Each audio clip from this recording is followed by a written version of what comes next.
no one here yet, but at least I'll say hello to the stream. Uh, Practicing for the spa race this weekend. I think the abbreviation is the ELMs stuff. I'm doing a 6 hour with Lewis and BG this weekend. So I have new pedals. I have the Club Sport V3 Fanatec's that I'm also trying to get used to, and I'm trying to get used to a new car. So there's a whole lot of getting used to things. So I'm just going to basically practice, probably swear a bunch, as I'm trying to learn the car. And the pedals. All clear on pit exit, you can push now.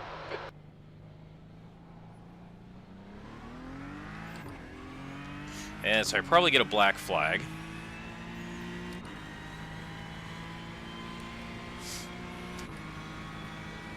Now I've been practicing for the 24 at Spa that's coming up next weekend, mostly with either the Z4 GT3 car or the AMG GT3 car. And there's a lot of difference I know now, not having driven a GTE car since Le Mans. These things got a shit ton more downforce. They're a lot faster, but they don't stop for shit, at least in my experience anyways. And probably most of that's my inability to use the brake pedal.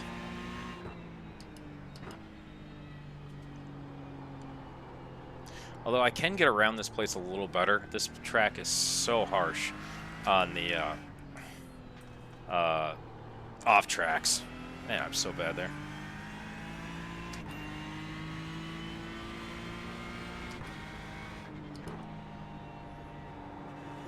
But I'm just going to try to go around here and not die, get a stint down.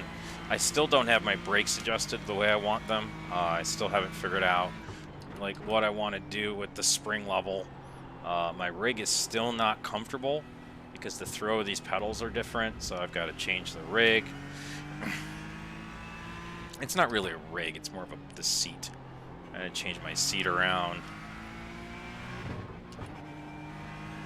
And I'm trying to find a session where I'm not getting run over all the time, which is always a plus.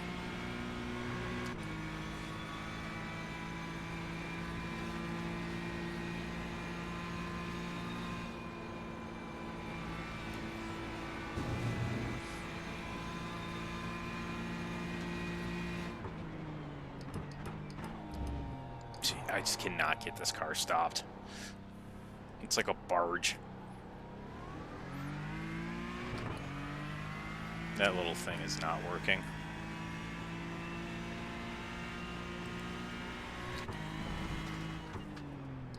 I was trying to show one of the sim hub things that I do, and it just did not. It's not working. Track limits. Yeah, I know. Woo! That was close. See, in a GT3 car, for me anyways, I gotta pretty much let fully off to go up La Rouge and Radeon. Not in this car.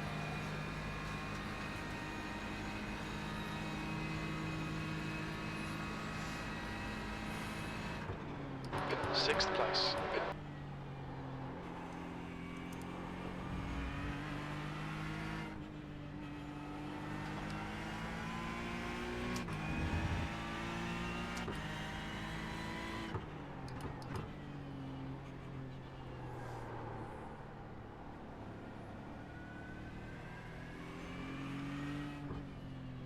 I hate this little corner here. I don't know what to do.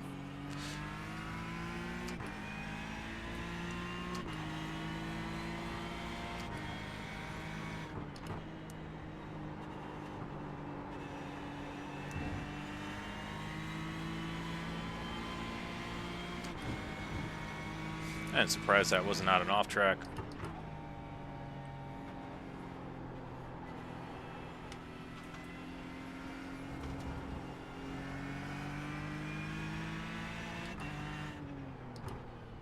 Bad at this corner too.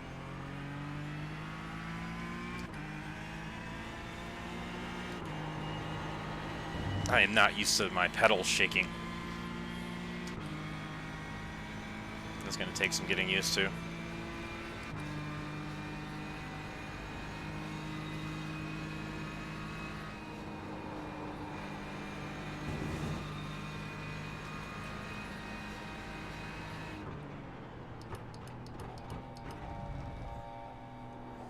I actually got into the frickin' chicane finally. And out of it. Shit. Nice.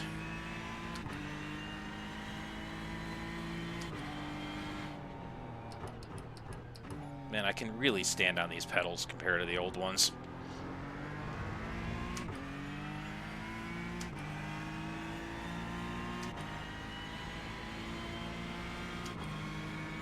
The old pedal, man, if I breathed on it too hard, it locked up. Especially, oh shit. Especially in a GTE car. That's bad. Oh, it's because I took it in 6th gear. Oof.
Oh, off track there.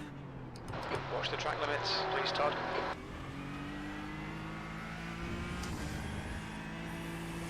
The track temperature's decreasing. It's now 93 Fahrenheit.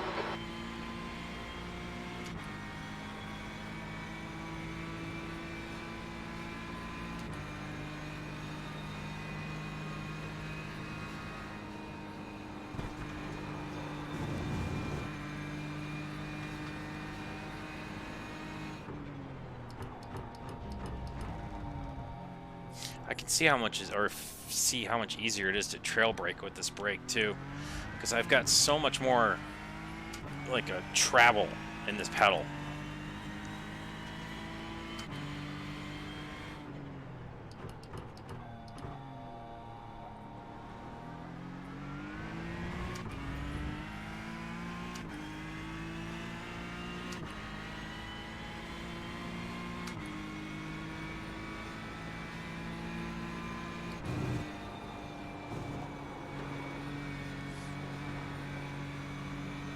I don't know if 6 is a good idea there or not, but whatever. I keep doing it.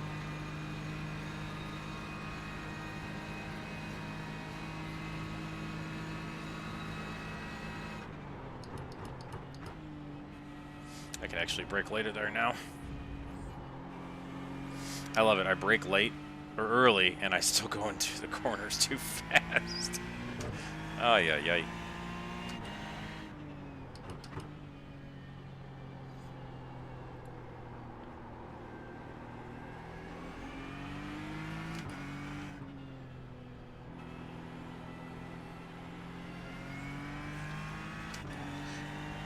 Oh, really? The gear stack?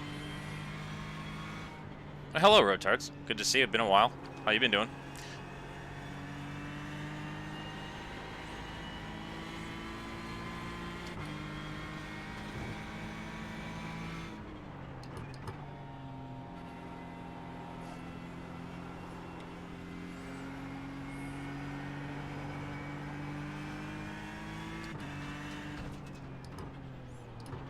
Reading chat will get me dead.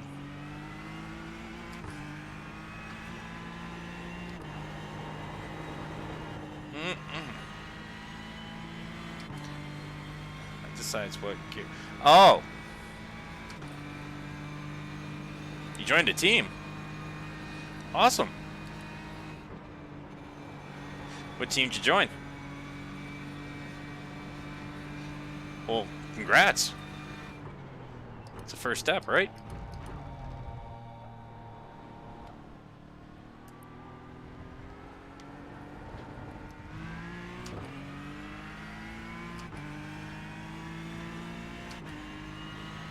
That lap was at 36.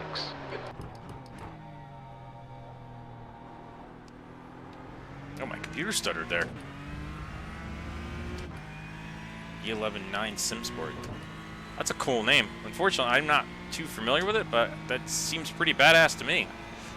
Makes me think of Mass Effect for some reason. But awesome, dude. I saw some of the times you were putting in one of the practices we had for Le Mans. It was stupid fast, man.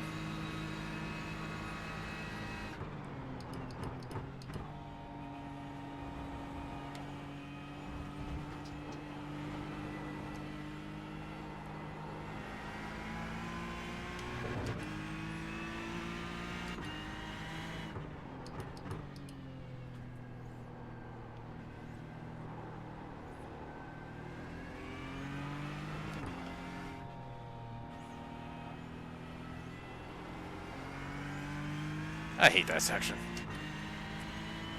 Oh, you didn't?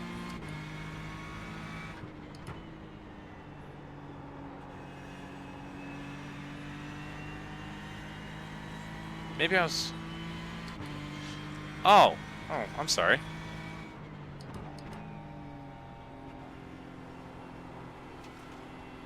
A third. You guys are going to do some crazy 8-hour shifts, huh?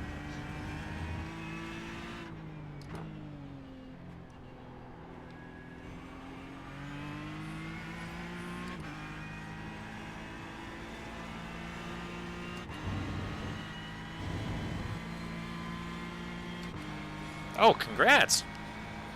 That's pretty freaking awesome. Overall, like in the whole damn series? Shit. That ain't no fucking joke.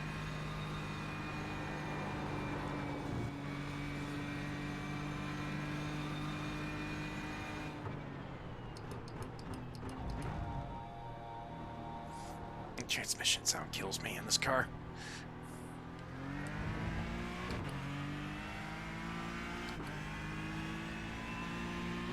Your lap time was Wow. 2:23.89. The track temperature is increasing. It's now 97 Fahrenheit. That's freaking impressive, dude.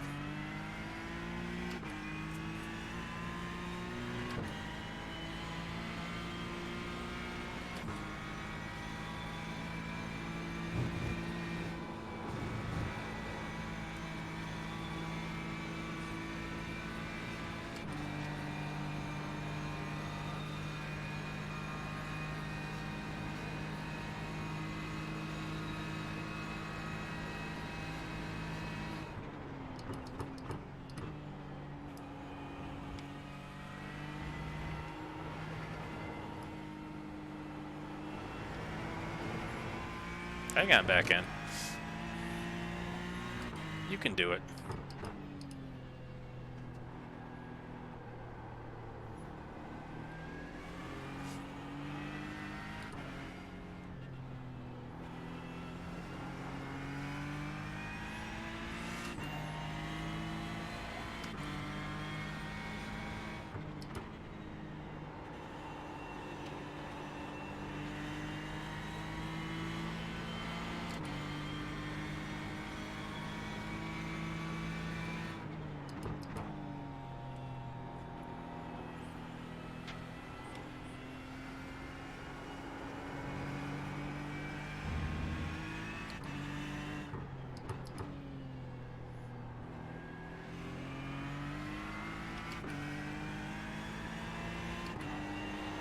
Yeah, I might have to.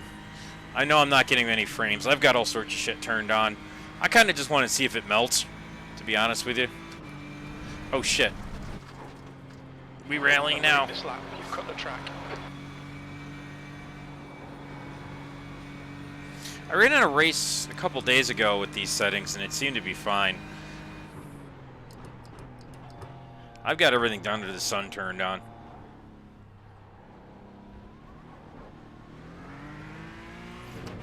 I think a lot of it's like the heat blur and the motion blur and shit.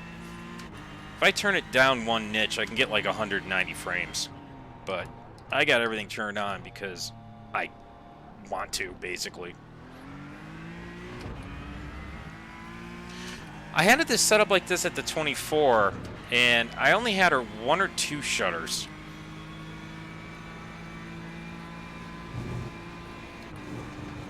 I was also streaming too. There's a cut. Oh, yeah, Le Mans, they're awful.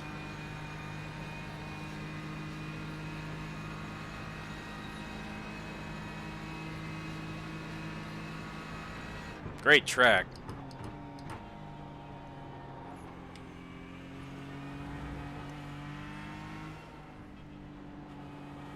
I need to get farther left there.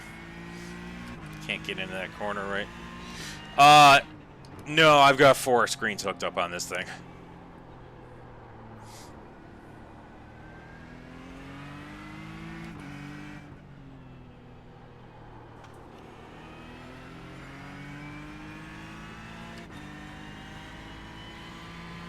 Hey, BG. I'm streaming for you, bud. I'm really working, trying to learn these new pedals. The difference is amazing.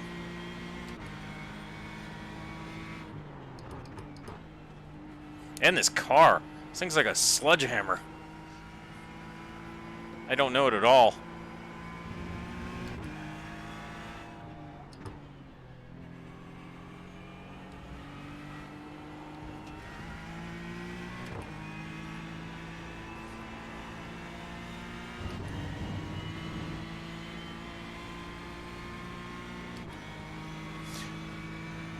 How far am I away? Oh, about 2 feet.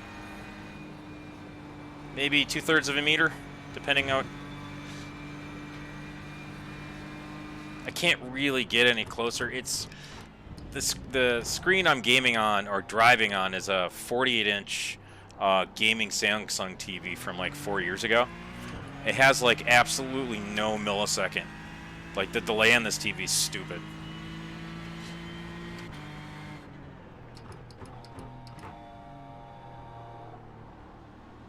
Fortunately, I can't get my little seat any closer because the TV's it's on a stand that's also got consoles. So I don't think I should have done that, but that's okay. Hey, Dank. I watched you beat up all those guys, man. That was crazy.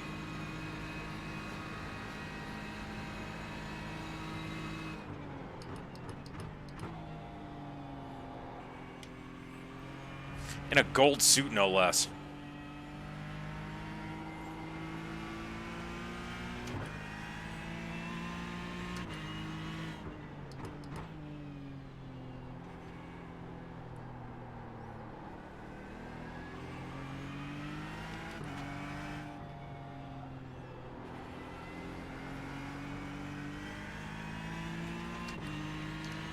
I'm just doing some pracky for the weekend race. I got brand new pedals yesterday. Fanatec Club Sport V3s, and oh yeah, the rotards. Oh shit. Yeah, the FOV is very high for a reason. I was driving the AMG GT3 last week at Silverstone, and corner 3, I have it turned way back so I can see the see that damn third corner. And I kind of just got used to it. And in the Ford, unfortunately, you can't see the stupid rear view mirror, the side view mirror, because it's so far away. I actually don't like a small FOV, like up close. I do prefer it for farther back. I did mess with it a lot last week, just to try it, because I can't, in the Merc, you can't see that damn apex.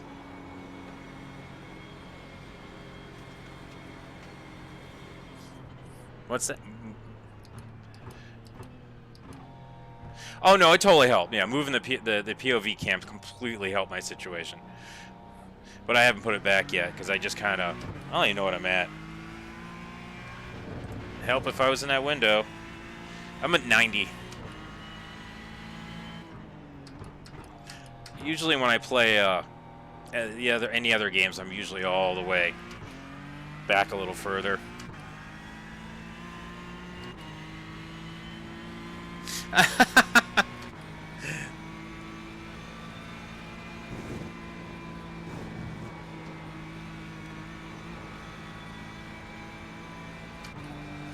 Oh, your cam on dash?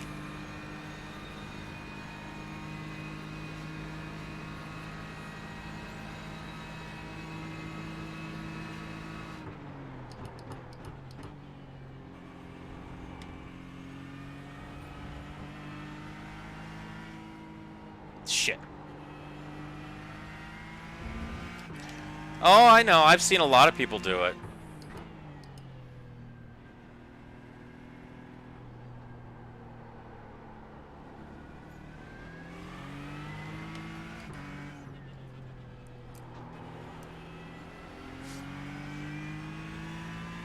Window licker mode. Yeah, it's just one of those things where it's like, I do it and I don't like it. I mean, Track limits. This lap will be deleted. I like sitting back this far. Now, does it make me any slower? I'm shit anyways, so I don't think it really matters. It's one of these things where I just have to try. I like seeing the wheel.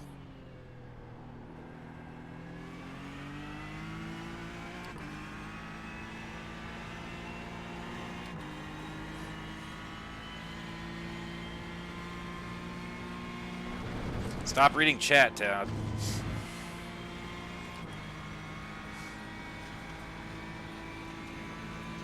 Oh, really? Ah, don't die. That's the line. If you're gonna get a 1X, do that.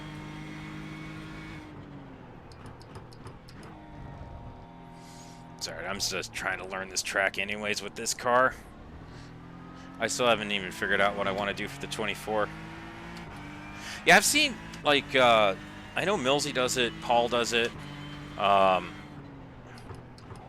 They also use that, the Sim Hub thing that Bambitten wrote, which is really badass. I have it down, too. Yeah, pro tip. Ah, go railing, that's the line.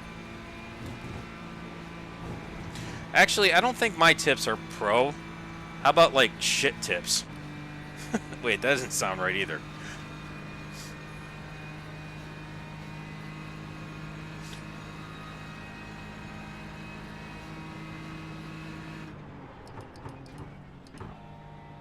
Man, okay. Now I'm used to these pedals. Oh my goodness. I would have locked up the my old pedals right there so bad. It's not even funny. I still don't have much confidence though.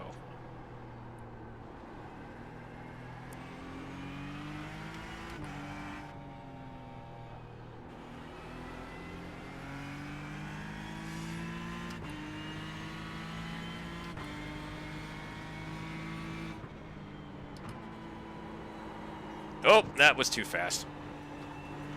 Okay, Todd. Yeah. Watch the track limits. Swear at me, crew chief, please. Damn it.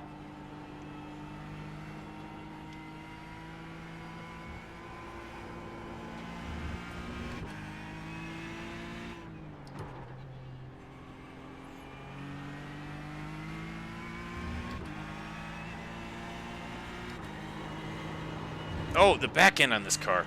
I'm not used to a MR car. Boomer tips. Yeah. How about don't do this instead?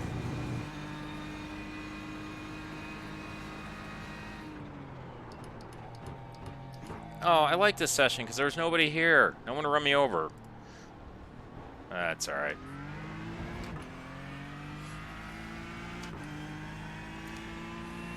That's the end of the session. P6. Park it over here.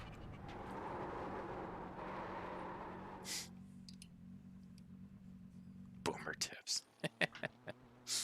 Nice.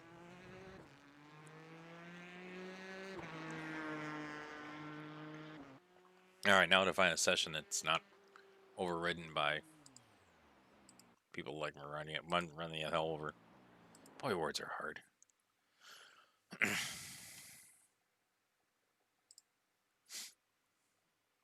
Ooh, steak tips. Believe it or not, that's what I had for dinner. Well, I don't think they were steak tips; they were beef tips.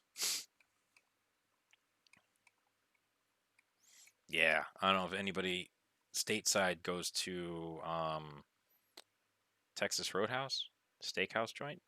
They have a thing on their menu called steak tips or beef tips, and it's just basically stewed tips and rice with sour cream and gravy. And I make my own version of that. That's what I had tonight. Good shit. Oh, beta UI, you fail.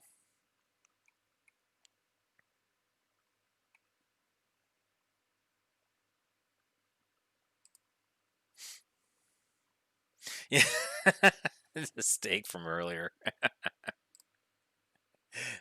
Was that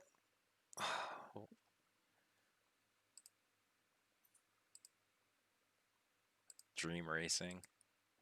Nice. I'll register Honeydew. I don't care. What girl is that? Marie? The unfriendly girl? Oh, you haven't been one of those in years, Danks? We got two of them around my area here, and I used to go all the time, but it was the only thing I ever got there because it was such a unique dish. Everyone usually just gets a big ass steak and a tater. Yeah, I said tater. I'm so used to the camera being here, not over there.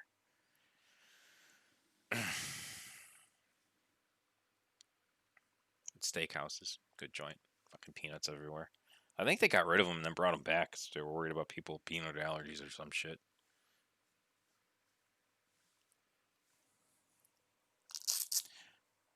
That might be it. There's also a local pub around here in Buffalo that it's just basically a knocked off version of Texas Roadhouse. So I might be getting confused with that too. The hell they're called the Buffalo Roadhouse instead of the Texas one.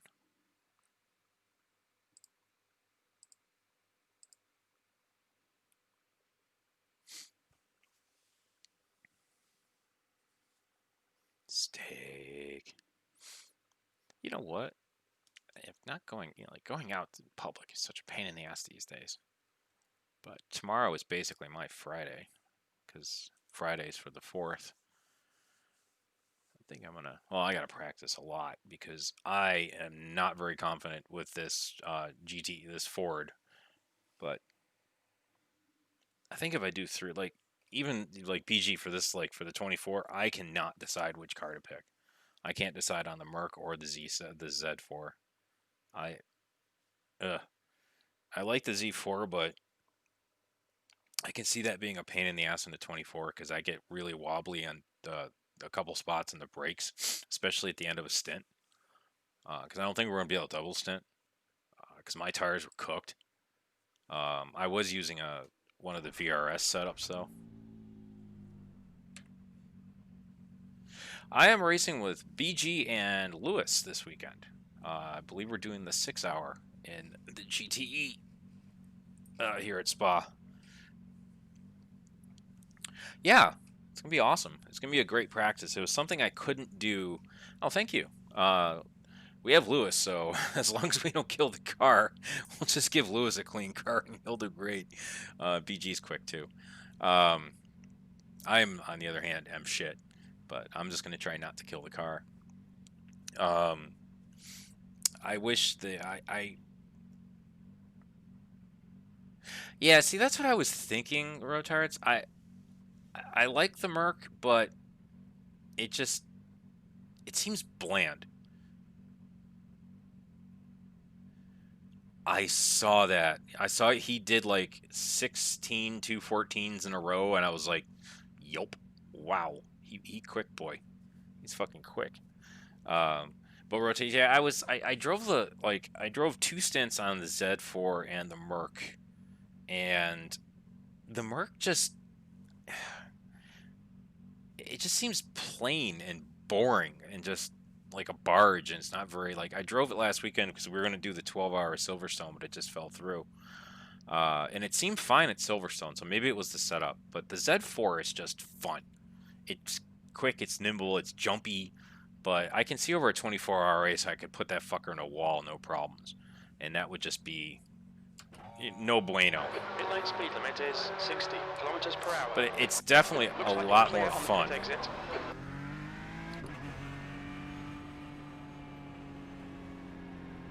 It's definitely a lot more fun, that's for sure. Yeah, Lewis is stupid quick. I'm glad he's on my team.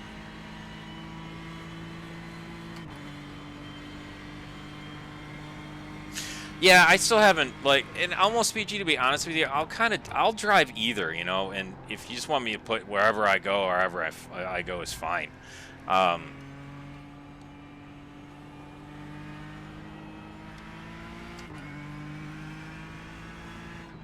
It's one of those things where it's like, you know, I like them both because of different reasons.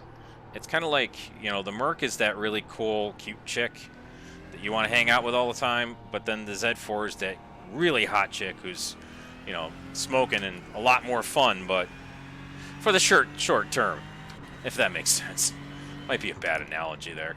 Oh, Shunder, gold tires.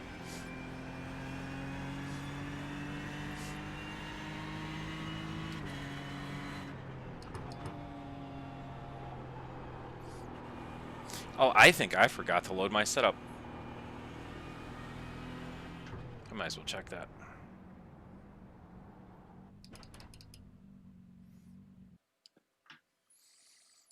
Because this is a different... So I didn't want to run into people. Yep, I knew it. The car felt weird.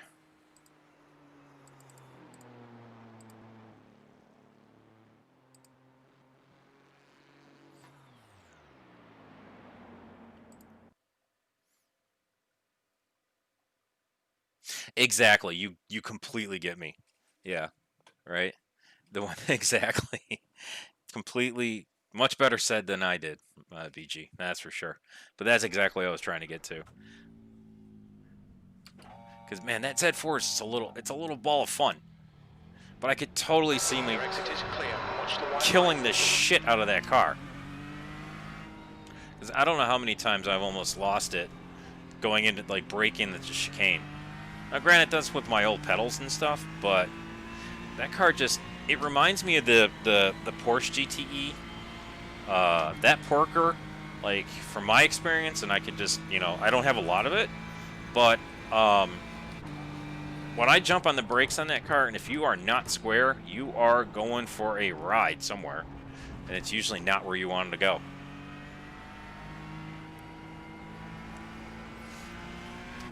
So I'm so glad we used the M8 at Le Mans, because I have so much experience in that car.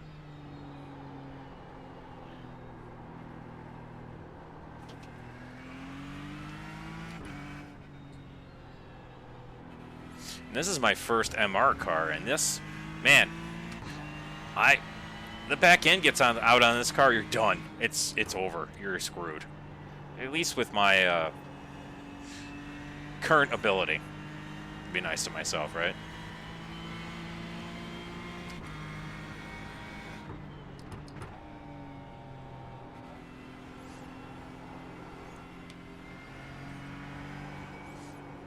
Oof. Oh, I love the BMW handling, either the Z4 and the M8.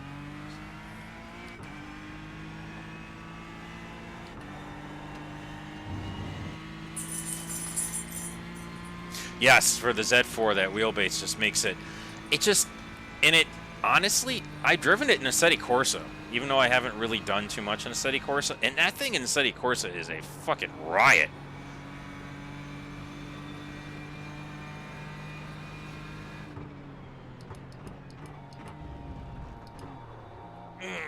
Oof. Not the line. Sorry, this is practice. Oh, that would make complete sense why you did that for Nords. Because you want that little nimble... Because there's so many...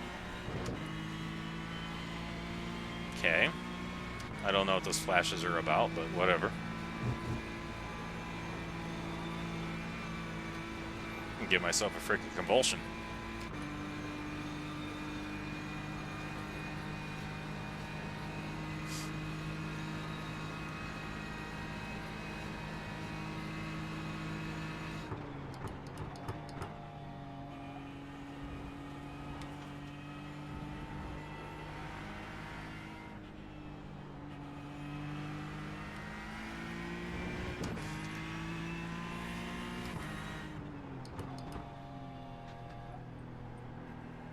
Damn, this new pedal is so smooth.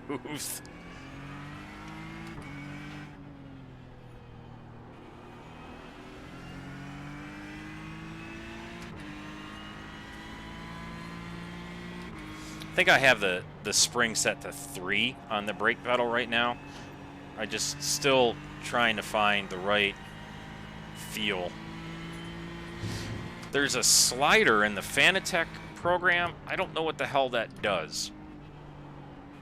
I have it currently set to 50. I don't know if that's a force thing. I gotta read up on it a little more. You're set to 5. Now, 1 is the stiffest, right? And the lower the number, the easier to push the pedal? Or is it the other way around? Oh, 1 is the softest. Okay.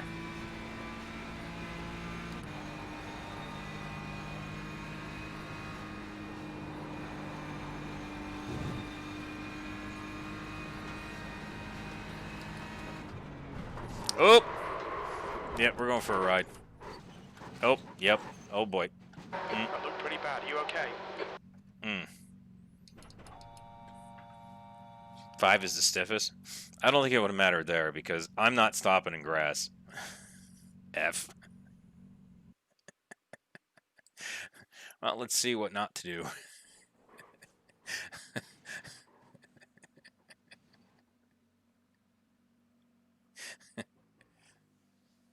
Yes, they look like... I saw them on the Fanatec site yesterday. They're like plastic things, like... and there's also something else too, like a compensator thing you can put on the back. Because they're like, you know, warning. Like I tried to print the drilling template out, and fortunately, my printer would not do it because it's bigger than one piece of paper, so it was being ridiculously annoying because it's a printer. That's what printers do. All clear on pit exit.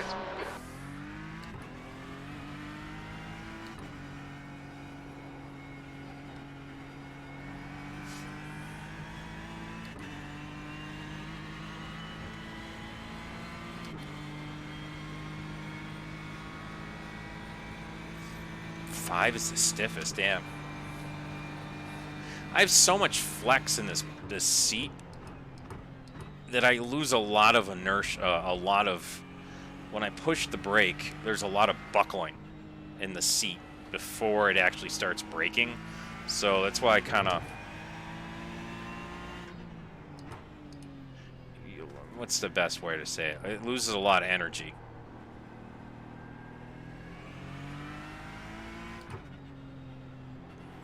So basically, like, the first initial push on the brake doesn't do shit because it's flexing the fucking play seat.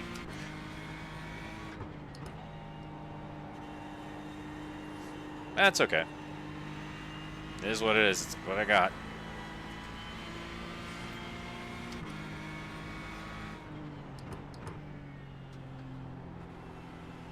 It's what I got to deal with. It could be worse. I mean, this fucking pedal set is so heavy. It's probably most beneficial to just have the damn thing on the floor.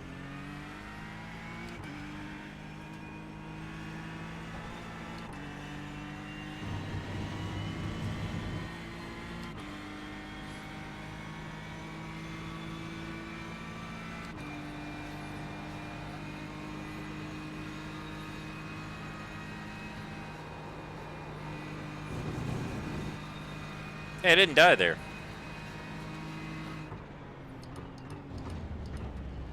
Okay, that did not work. I gotta find a better braking place there, because I can't see that dirt that I usually use on the track. You just sit on the floor? Nice.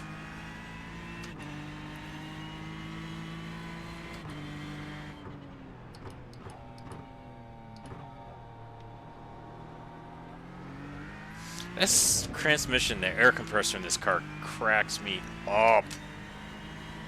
Wow.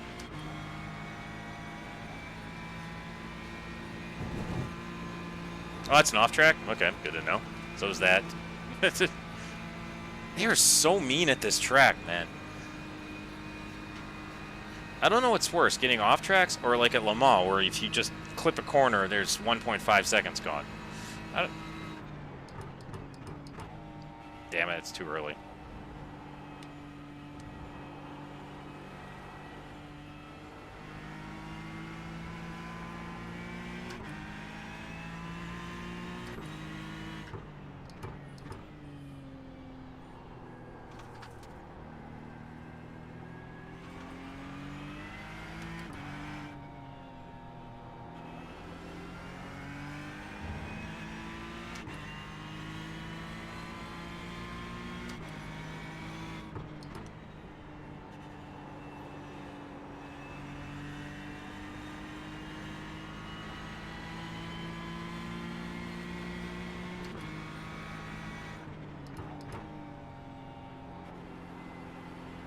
This track is hard to read chat because there's really not much breakage and like not like Le Mans where the Mulsanne straights.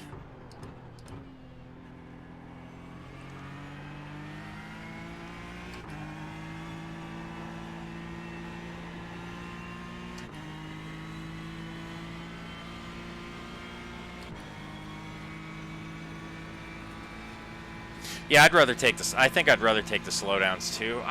They're both annoying. Like, I don't think there's any reason why these off tracks in this track have to be so harsh. Like, it kind of takes away from the track, in my opinion. Oops. Okay, that's too much curb. That's because I gotta.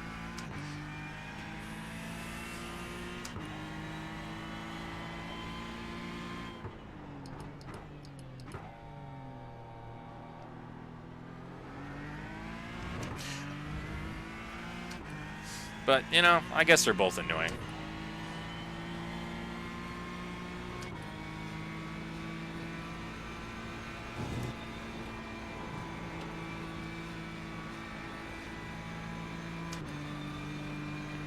Oh, that was a good one. Oh, shit.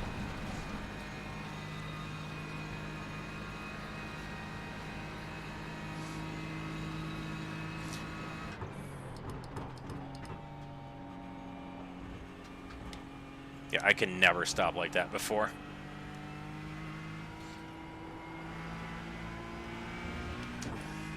It's so much. I don't know if this is the Ford or just the pedals, but it's so much harder to lock up the brakes in a GTE now.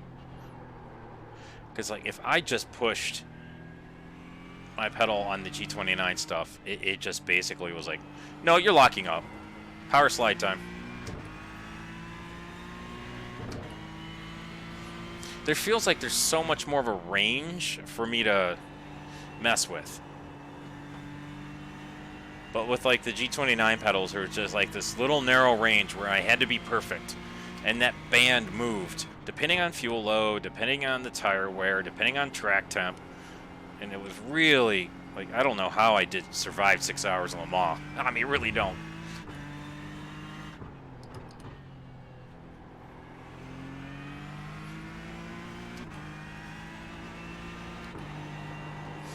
I think I only had one spin because of braking, and that's because I hit the grass going into La Tetra Rouge, which I hate that corner.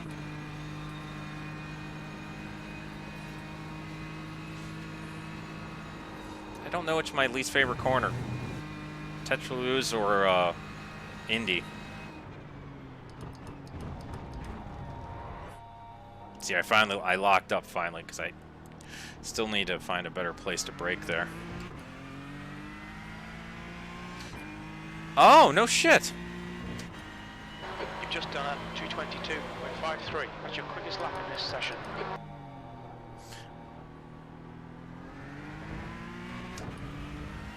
I can't play a City Corsa with these pedals. Well, ACC. Because just the car, you just feel so much more connected. And now having brake pedals that I can be connected to, that's going to feel awesome.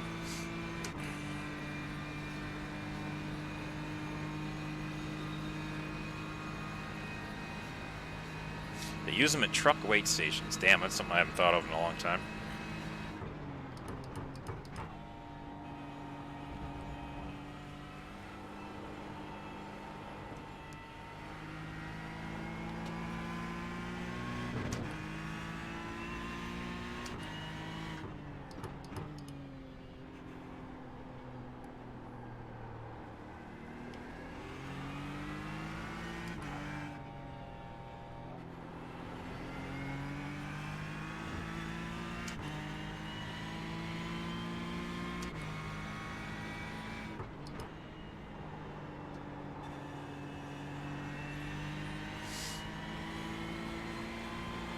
I still don't know this track enough well to look down track like I'm supposed to.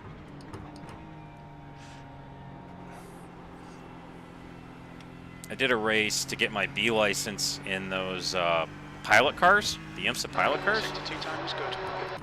I have to say, that was a fun race because I made an incredibly stupid error. I was in the Audi because I wanted to be in the slower cars. I qualified third of 7 people, but then my dumbass didn't realize that I could change the fuel load. And I started with a full tank, which was 15 gallons too much, the more than you needed. So I basically got, like, everyone pulled away from me, like, right from the start. Like, I thought there was something wrong with my car. Come to find out, I was like, oh shit, I finished the race with 15 extra gallons. I ended up third anyways because they all murdered each other, so it kind of just worked out. Yes, yeah. You've just done a 222.16. Good lap. That's your quickest today. The source, I hate you. To 10th off your pace. Use okay. Sector 3 is 1.2. Off your best. Yeah, I saw a lot of that nonsense with there was a lot of load cell mods for the G29s to get away from that, the big word that they use that I can't see right now because I'm driving, instead of the load cell. But I was just like, you know what? Why fiddle fucking around with that damn thing? The only thing that sucks is right now I can't use, if I wanted to play GT Sport, I gotta put my other pedals on. But me playing GT Sport is far and few between.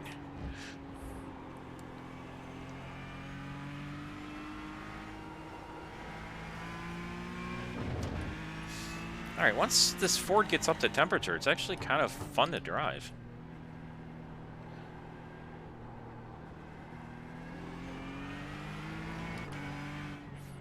Now, my lap times are shit compared to Lewis, but I'm just trying to get around. Ooh.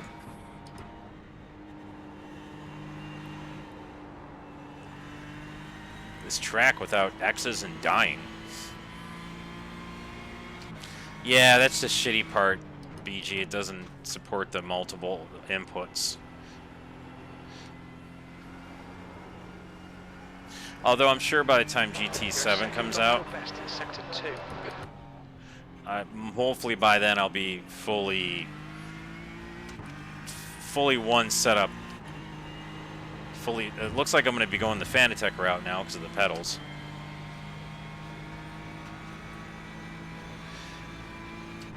Oh, really? Okay. I did not know that, dang. Oh, track limits, this lap will be deleted. I didn't see that white line before. Okay, maybe if I brake after that white line. I think you can get around it is an input adapter. Oh.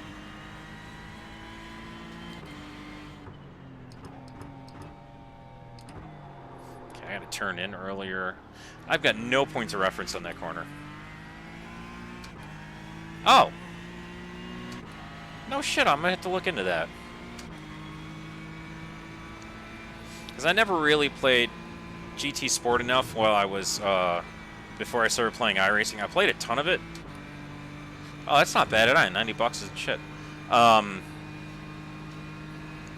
But I played a ton of the single-player stuff, but I always meant to get into the more of the online shit, but I just never did.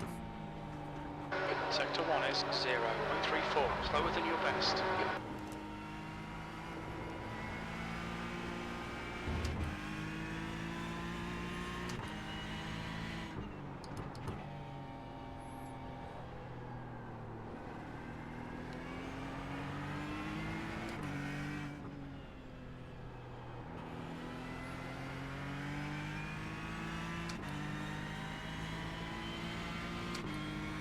Oh, because you'd all... Yeah, that makes sense. I was that way for a long time before I built this new rig.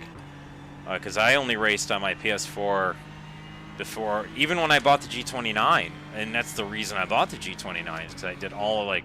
I played the Formula 1 games. I played GT Sport. But my old... Then I bought iRacing on my old rig, and it ran it? Ah, you fucking bitch. But not the greatest, but it ran it. Watch these track limits. In fact, I could still run it on if I wanted to. In fact, I'm actually going to probably... I have a capture card that I bought drunkenly. That I got set up. So I could actually make a streaming PC if I wanted to. Because later I might stream something like old school Super Metroid. Because it's on the Switch now. Or Last of Us #1. Or anything on my Xbox. Okay, I need to find a better breaking point that doesn't put me into death.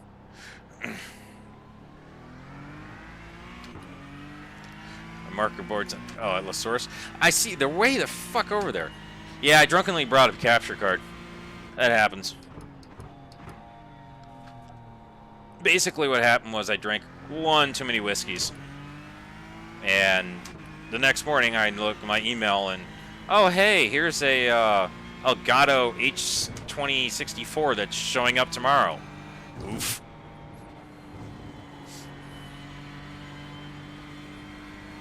It's pretty badass, though. The way it sets up. I mean, you can, like, capture the sound through it and everything. Took me a little while to figure it out, but yeah, I have a Switch, I have a Xbox 360 and a freaking Xbox One and a PS4 in this room. So I also have a PS2, 3, original Xbox, and a PS1 all downstairs in the basement.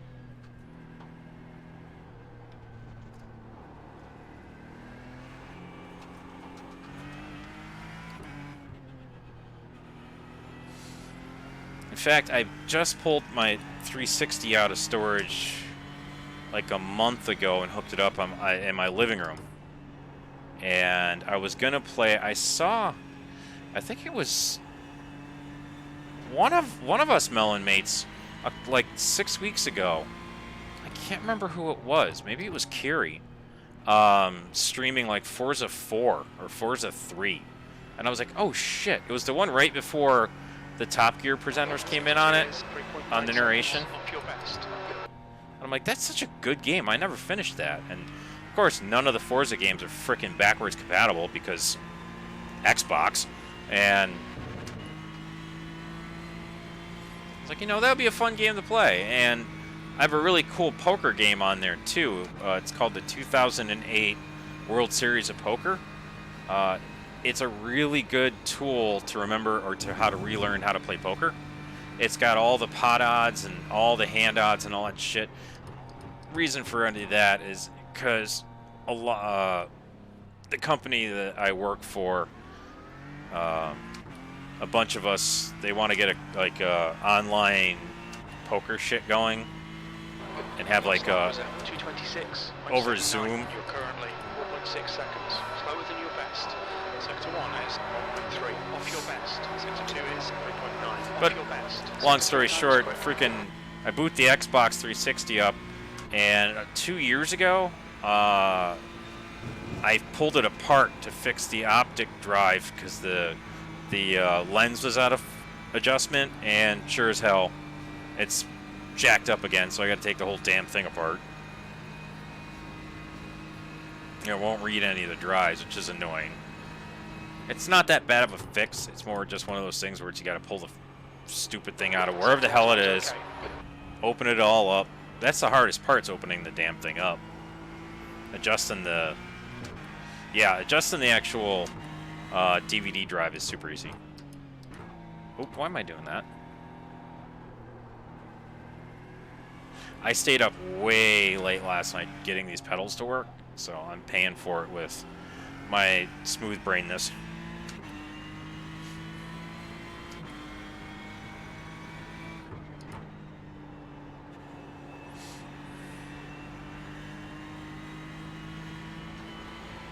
Actually, this is, you know, I might be doing terrible, but it looks, I like doing this kind of shit because I'm learning what not to do. And that's the only way to get better, in my opinion, is mistakes.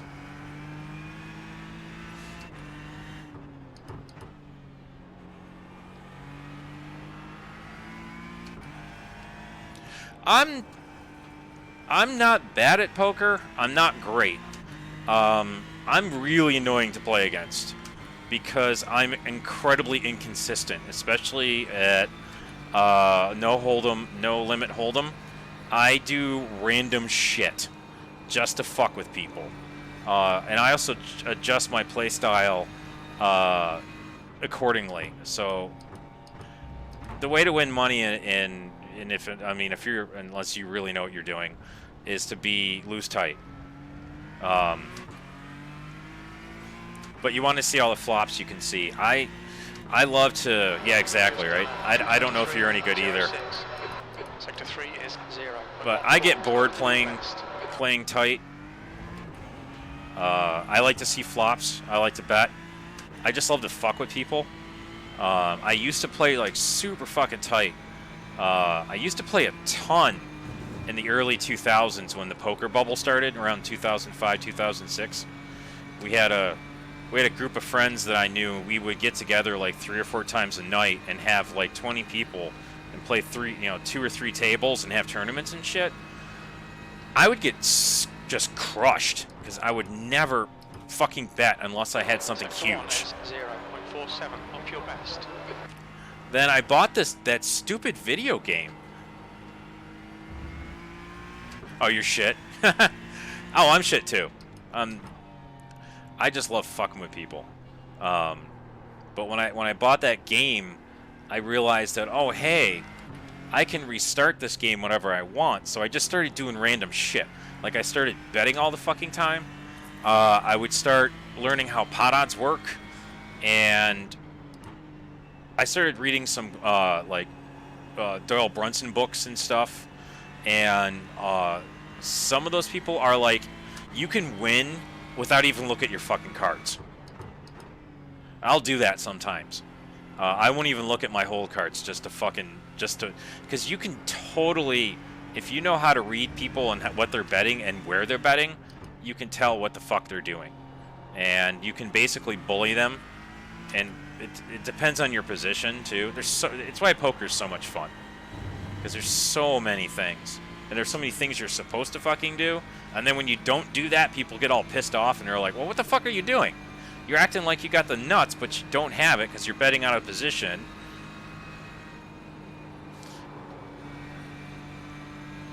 I miss playing. Because once I started playing my style, I called the wackadoo style. It used to piss my friends off because I would just bet all the time. And just, people would fold all their blinds to me and shit. I'd be like, okay, I'll fucking take it, whatever. And then I would just clam up and not. Your lap time was at 2:23.88. Sector 3 okay, time is fast. So the 100 board's good. Oh, I didn't see the rest of your comment there, Dan, because I'm driving. But oh, nice. Okay, 5th gear for. Yeah, poker's a great game. Unfortunately, you can get fished real easily. I've gone to casinos and stuff like 10 years ago, and playing with those kind of people, like pros and shit, they'll just fish you. It's not even funny. They'll just beat your ass and take your money, and the next thing you know, your money's gone and you don't know why.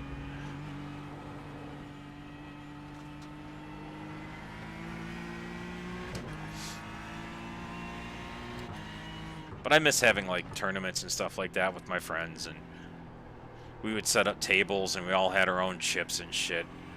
It was really cool. And then, because where that was in Buffalo was really close to our Allentown section, which is basically kind of like a very artsy kind of party spot. It's kind of it's kind of dive bar-y, to be honest with you. We would always, whoever won would, you know, drag whoever wanted to go out. You know, all the money. You wouldn't win much, like 50 or 100 bucks, but... Sector 2 is 2.0 seconds. Slower than your best.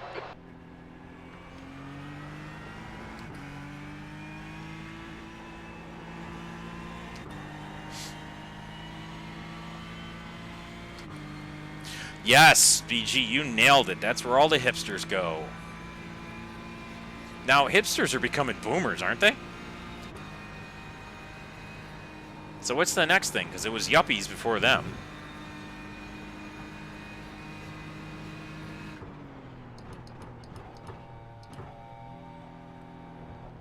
There's freaking... There's just tire tracks on the fucking curb. Sort of. I don't know. I don't keep track with all that crap. I'm old. Well, that was a 223.80. That puts you... Okay, I can brake later than the 100 board. Zoomers. Oh, you funny. That's a good one. I like that. You should trademark that. Unless you stole that from somewhere. Which, you should still trademark that.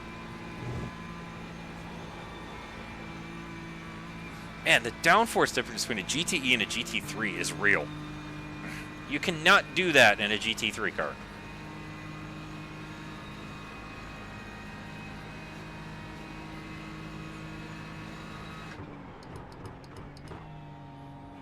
Damn, BG, these pedals are so good. I keep thinking I'm driving a GT3 car. You've stolen it from places. I didn't see that.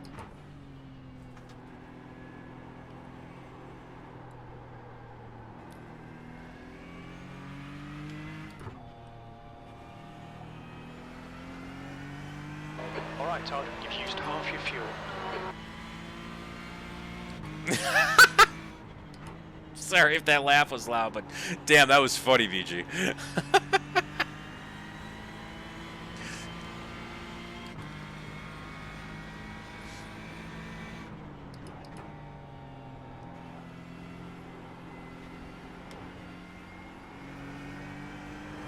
Boy, you could really throw this car around.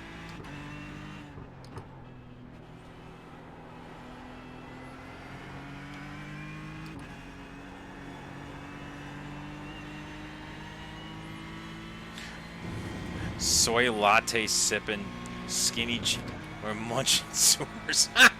Wow, I love it. Love it.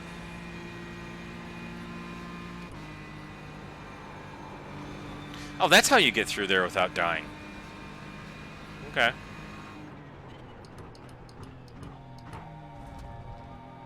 Okay, so white line. Look for the white line.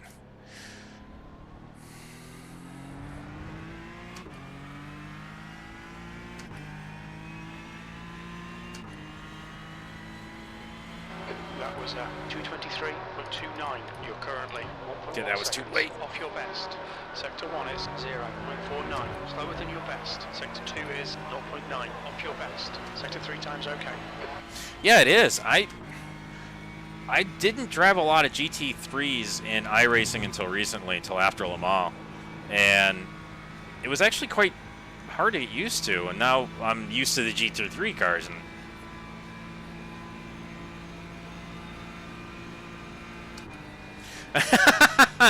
Amen, BG. Amen.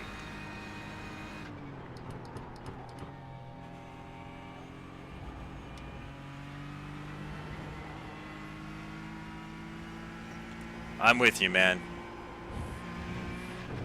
I'm a freaking steak and potato kind of dude, too. I think I could brake a little later there. But that's okay. I'm getting around here without dying. Might not be the fastest, but I'm learning, so that's good. And that little grass thing gets me every fucking time.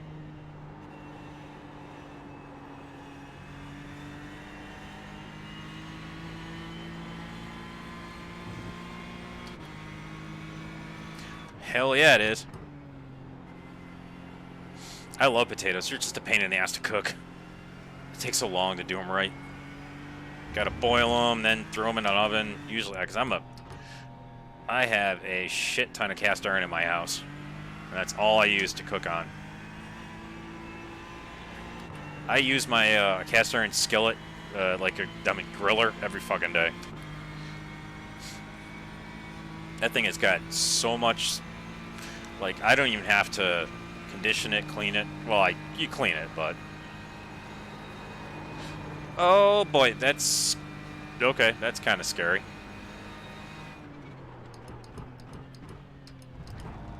Okay, the white line there is a good breaking point.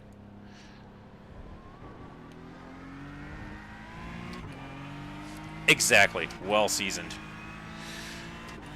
It took me a while to figure out how to do that, and then honestly, all you got to do is when you get the pan, just break it in by, well, just using it intelligently, or oil it up, flip it upside down, and throw it in the iron oven for an hour.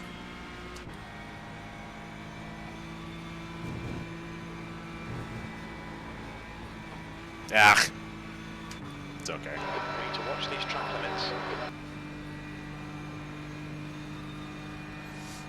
Yeah, it's so great, and the only other the secret with cast iron is got to make sure you get the temperature nice and even, and preheat the pan to what the desired temperature is. A lot of people that are bad with cast iron just overheat them,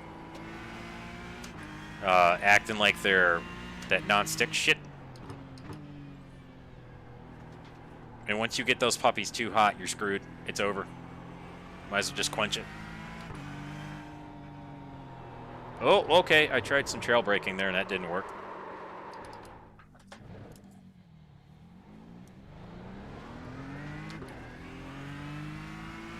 No, nothing ever does. I could cook scrambled eggs on my little 6-inch cast iron pan, and nothing sticks.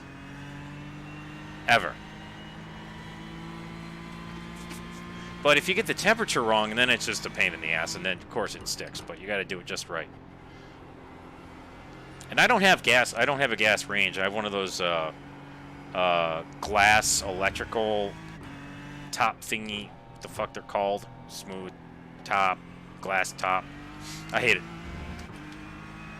I just want, like, a gas range. Yeah, oof. They suck.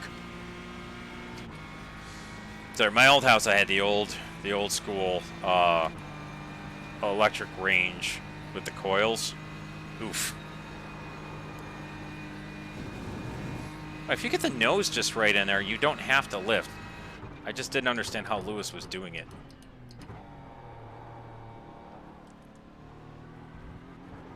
It was still too late, and now it's going to be an X. Yes, it do. It sucks.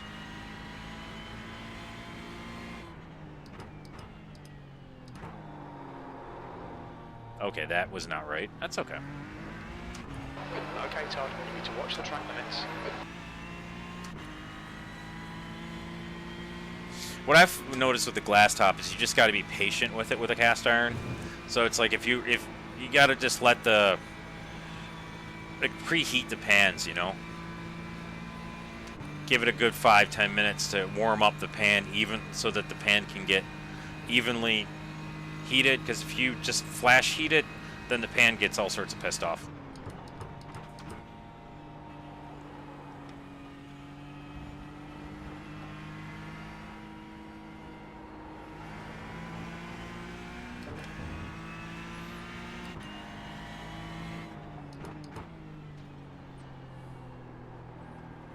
Okay, that was too late.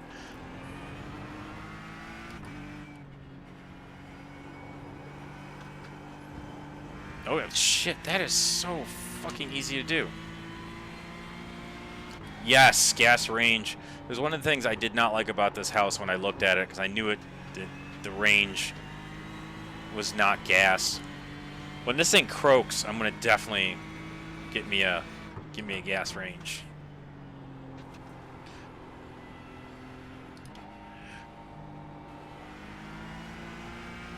Okay, second gear is not. Maybe it is.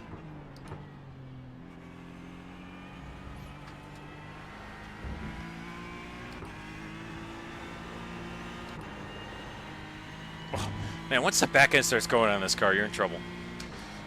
Oh, I miss gas. Like, my mom has a really nice gas range, and when I cook at her place, it's just... She has a couple cast iron pans, but they're not seasoned right, so I always use them when I'm there. Because I always cook for her when I'm there, just because, well, my mom's like 70-something.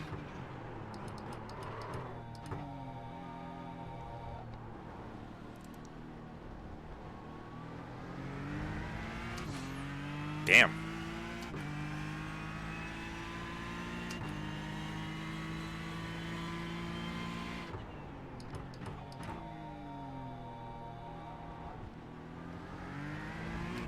Nope.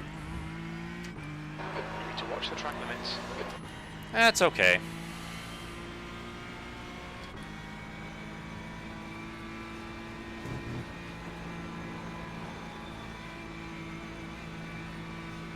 Oh, shit. That's super poggers. Oh, shit. I'm doing that. I'm putting that on my grocery list. Just, oh, man. Now I want, like... Now I want beans and cornbread and, like... some kind of a meat. Oh, best brisket or pulled pork. Oh, shit. Oof. But yeah, man, that's the other lovely, awesome thing about freaking cast irons. You just chuck the shit right in the oven. Doesn't matter. Like when I do my potatoes, I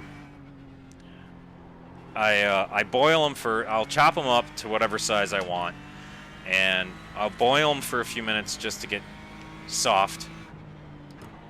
Then I'll preheat them in the oven, and it depends how much time I have. Anywhere from 400 to 375. Throw them in my 12-inch pan, and then every 10-15 minutes, pull the pan out, flip the pan, just mix everything up. Ugh. Cast iron is such a perfect baking utensil. Table, And one of my D&D characters actually uses a fucking frying pan as a weapon. She's a halfling. I basically modeled her after Samwine Gamgee. She's 2 feet 9 inches of pure hobbit awesomeness with a frying pan.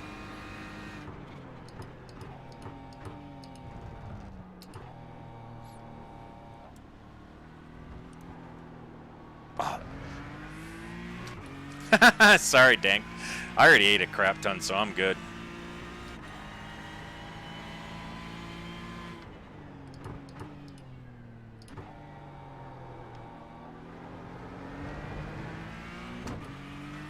That was some oversteer.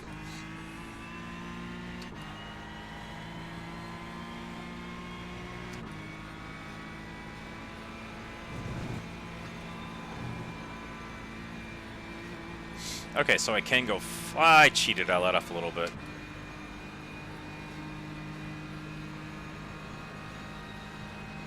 Oh, shit. That's a great fucking idea. Yeah, I love me some home fries in the morning.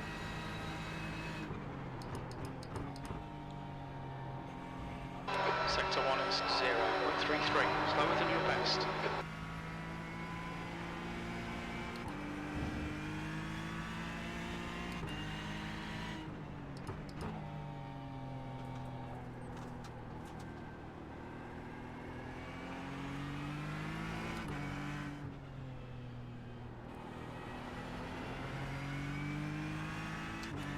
Full tater flavor. Oh, man. I love cooking potatoes because it's an art. Like this. This is an art form. Mind these track limits, please, Todd. I'm trying just to put more rubber down. Yes, that's what I'm trying to do. Yeah, home fries are fucking amazing. Especially if you put just a little bit of hot sauce in them. Or on them. Oh, man. So good. I personally like the home fries that got the peppers and onions already in, you know, sauteed in there. Throw some hot sauce on the top. Oh, good grief. That's a good day.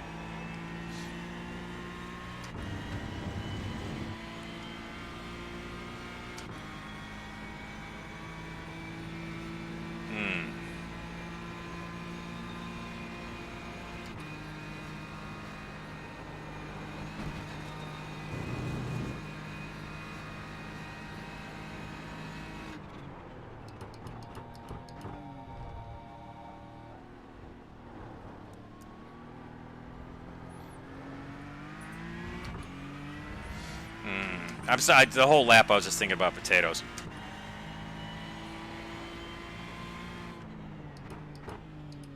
We need an potato cart. Breakfast of Champions. Hell yeah. Although potato is not a melon.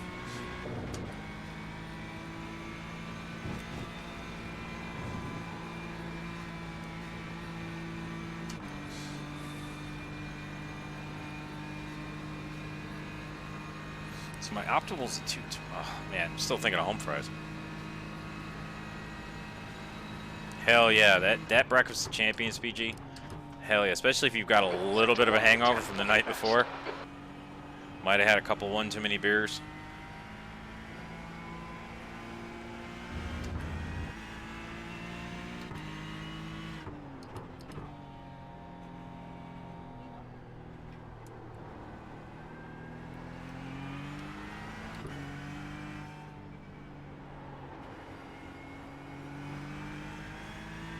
Oh, hell yeah, coffee. I can drink coffee 24/7. I'll just never get to sleep. That's a military in me, though. We drink coffee all the time. That's all we ever do. Okay, Todd. 10 minutes of fuel remaining.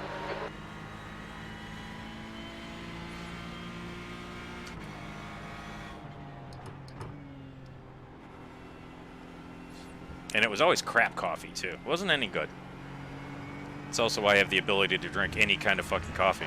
Sector 2 is a second off your best. No creamer, no sugar, nothing. Just coffee. No, you don't.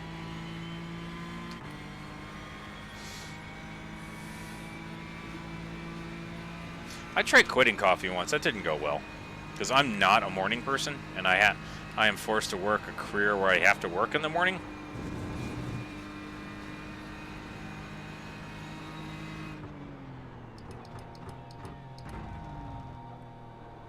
It's so much easier to turn in with these brakes than the other ones I had.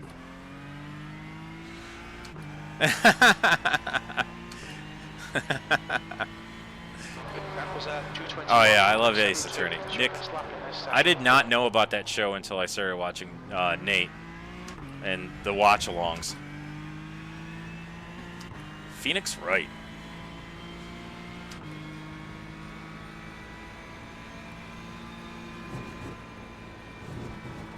Oh, this is going to be deadly. Nope. I'm a co-bot from it.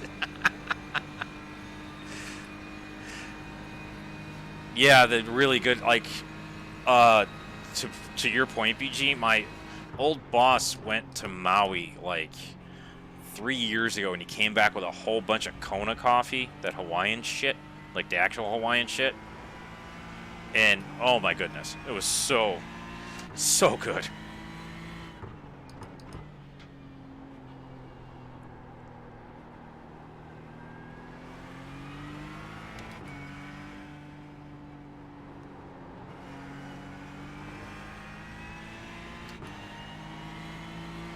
Oh no, I wish you'd play through it again because I was late to the whole him doing. They must have done it on Weeb Wednesdays because I remember BG was telling. I've seen the clips for it, and it must have just been fucking hysterical.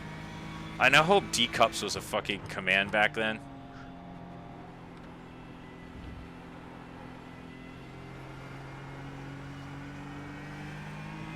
Sector 2 time is quick.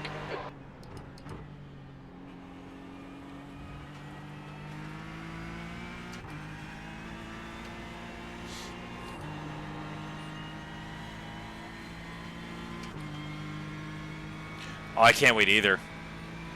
It's gonna be a riot. Like, I almost want to play them. There's so many games. Like, I just bought the Kerbal Space Program on Steam because it was $9.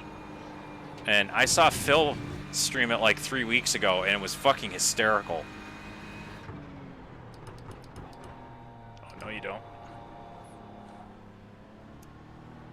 My steering wheel distracted me.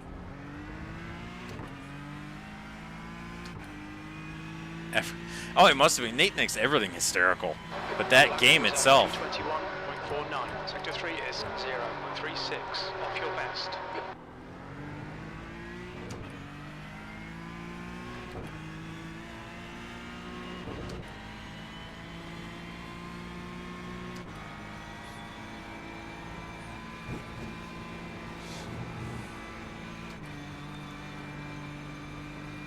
Apollo Justice?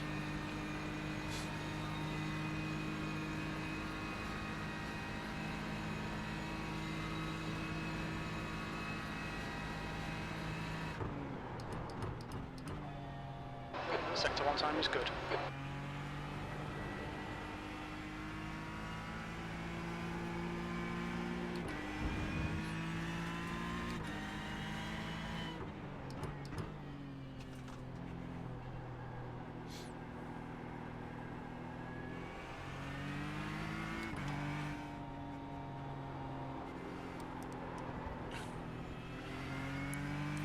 Slap will be invalidated. Watch the track limits.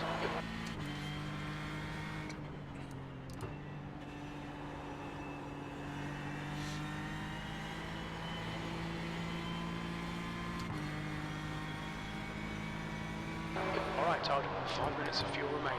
5 minutes. Oh, that turning was terrible.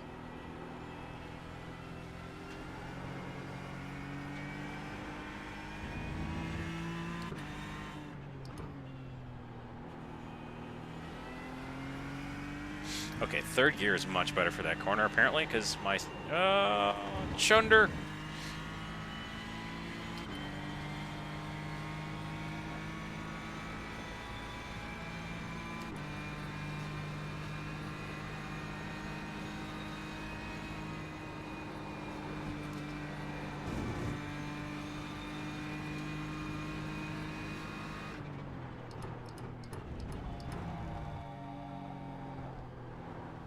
I think I get one more lap out of this fuel tank.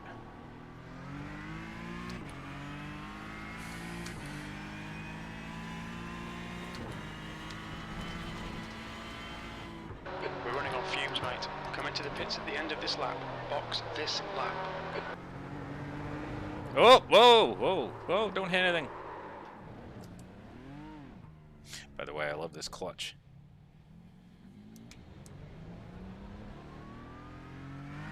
Wow, you guys know a lot more than... Oh, thanks, Tank. Yeah, I've had moments here and there. Most of that's just still learning this car and...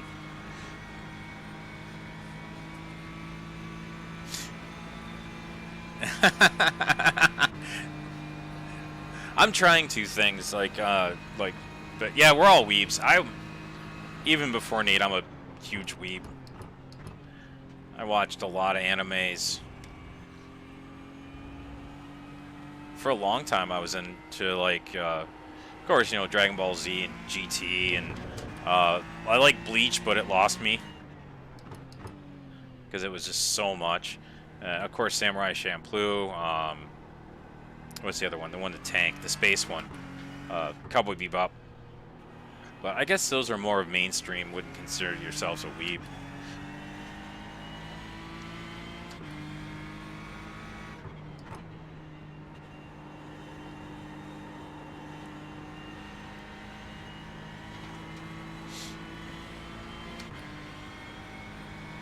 Any fighting games? Like Tekken and shit like that? I did play a bunch of them, but I'm a button smasher, so Sector 2 is 1.7 off your best. I'm an Eddie Gordo freak, and people hate me. I did grow up in the arcades when Mortal Kombat and shit came out, Street Fighter and shit. Except my brother was insane. He was one of those dudes that could take one token or a quarter and play for like 6 hours on a single play because no one could beat him.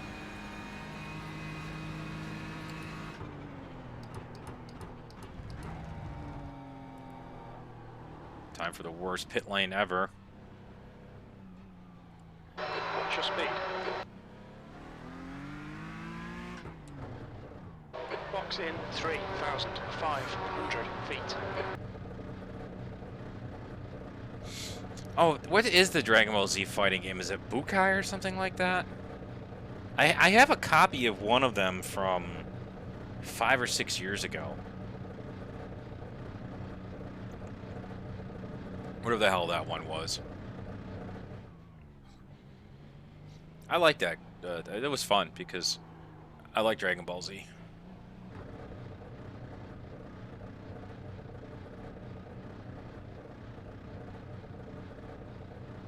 Oh, cool.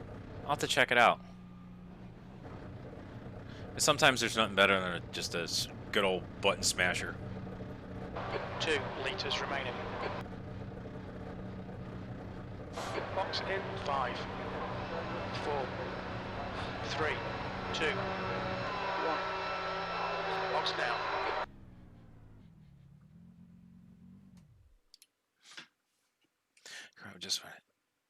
Oh, yeah, this is the endurance version of Spa, too. It's on PC. I could use this. Oh.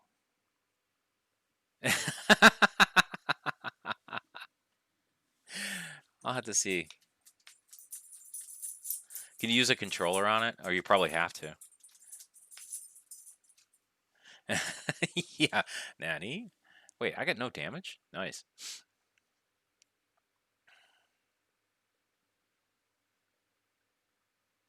What do my tires look like anyways? Oh, we could probably double stint tires here.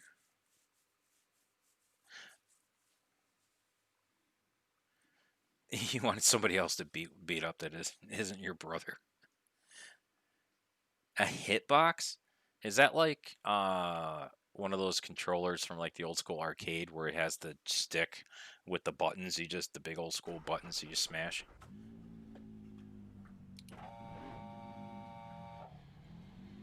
His exit's clear. Just buttons. Is he crazy? Are there directional buttons for like moving the character around and shit? That's nuts. Fuck that. I mean, seriously, fuck that noise. That is some crazy shit right there.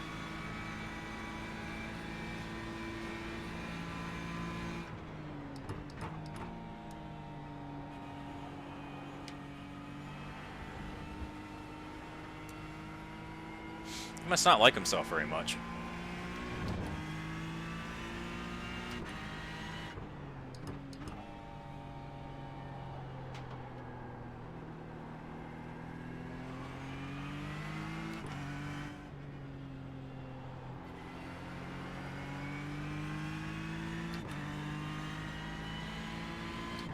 Oh, it's like typing? Oh, shit. I could see if you're... I didn't think about that. Yeah, if you're good at typing, then yeah, fucking right. That makes total sense.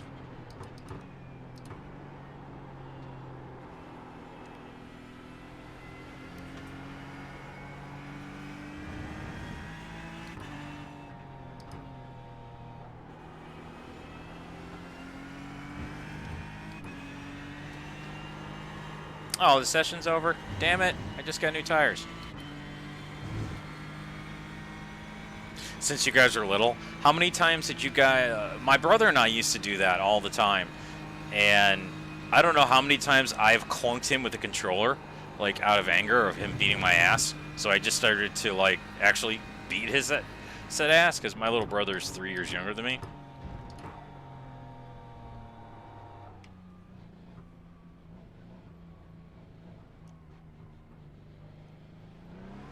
Look out for the pit speed limit. Box in 3,500 feet. You always used to kick her ass.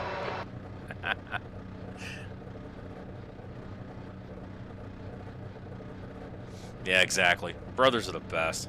3 years apart too, yeah.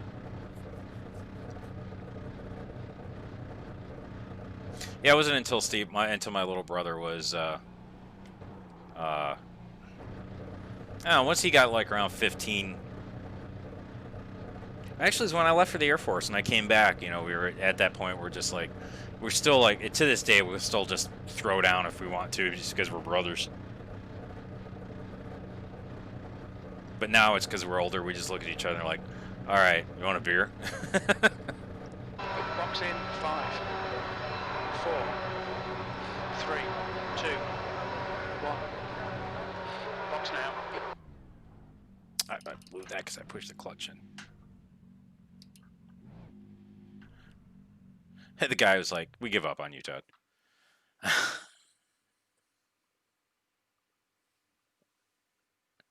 That's great to hear. I threw a control at her once, but started figuring out.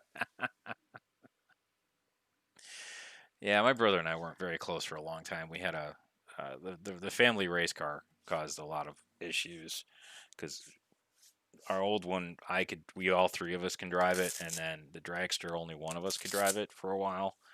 Then he quit because he got married, and my dad was like, "Well, I need a driver," and I didn't want to drive that car because it scares the shit out of me. Um, but then I just drove it so my old man wouldn't lose his freaking mind. But yeah, it's kind of, my brother and I had a falling out for a good 5 6 years. But then, the good thing about family is you can always fix it. You know, you can just be like, "Yeah, I was an idiot. Sorry." And you know how brothers are. Half the time, you don't even have to say sorry. You just start talk about shit again. I wish I knew more of these tracks, but I don't.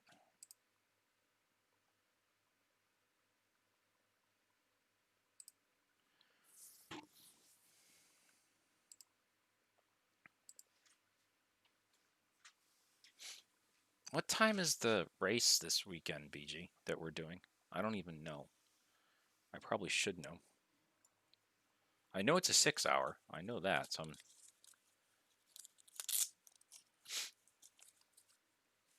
the beta UI, there's 3 time slots. Okay. The beta UI is really bad for like looking up time slots. I can probably look it up myself because my shit is loading. And Lewis is British Standard Time, right? So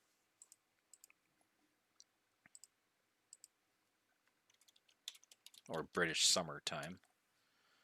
So he's 5 hours ahead of us. Oh, yeah, I forgot. I got my B license. Pog. And it's only a 6 hour race, so we're each doing 2 hours apiece. And the stints are almost an hour in this car. Or, well, no, I didn't even notice. I always go off Le Mans because that's the only thing I know. I know that's not right.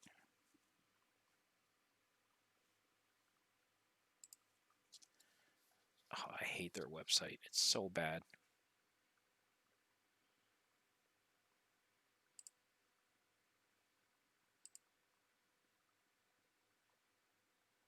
It's probably like 9 and something else.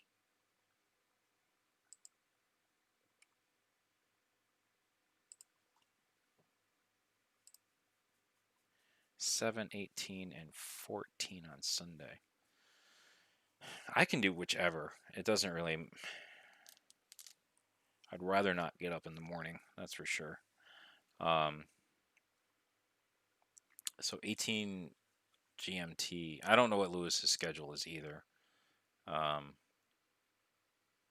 He stays up pretty late though. I know that. GMT is 5 hours behind us or 4, so it'd be like 2 o'clock on Saturday, and then 10 o'clock on Sunday. I'm good for either last. Not the 7 GMT. I don't want to get up. It's too fucking early. And I know you've got papers to deliver, so you sleep. Your sleeping schedule's a little different than most of us. So I'm thinking the Saturday or the Sunday one would be fine. I can do either. That's 3:18. Oh, thank you for converting it. I was just looking it up on the website. So 2 p.m. Saturday would go to 8, and that wouldn't be terrible. And then 11 o'clock would go to, yeah. I'm good with any but the 3 a.m. So he's 5 hours ahead. So 7.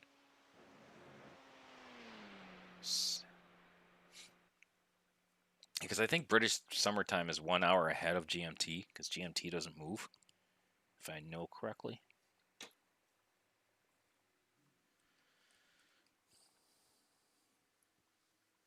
Yeah, we probably should just say something in that Discord chat we got going on. Like, hey, whatever. I'm good except for I just do not want to do the 3 a.m. one, because that's usually when I go to sleep on the weekends. Is around 3 in the morning. But if that's the only one we'll do, I'll change my sleep schedule. I don't really care. I would prefer not to do that. Yeah, you that's right. You've got to work. So that one won't be right out. So either the Saturday or Sunday one are fine. I mean, if we even want to do the Saturday one, and if we boff it, we can do the Sunday one. I mean, I'm good with either one. Yeah, yeah. Let's not have a repeat of like trying to solo a 12-hour. Oh wait, I forgot to put in my setup probably because I switched series. Yeah, I'm totally good with either one of those two, Saturday or Sunday. Not the.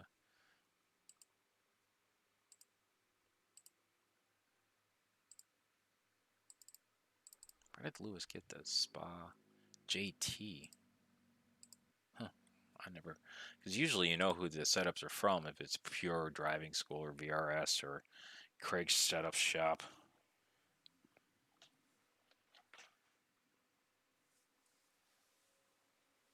Yeah, I figure you can. Probably the later one would be probably better for you because that way you'll probably be more awake. You have more time to get your brain and your coffee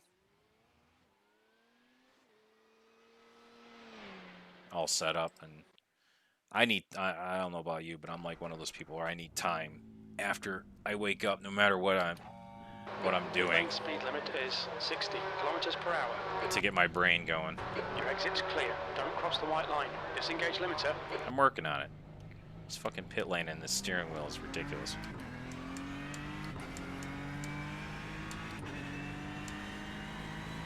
Okay, so there's just one prototype.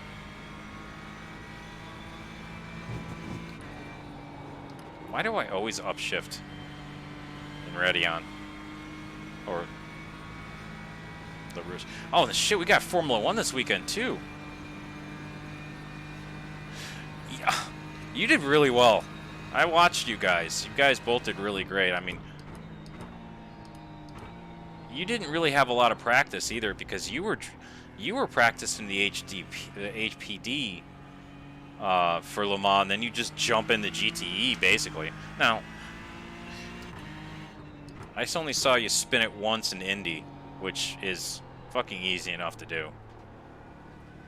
You didn't hit the bubbles wall, so that's a fucking plus.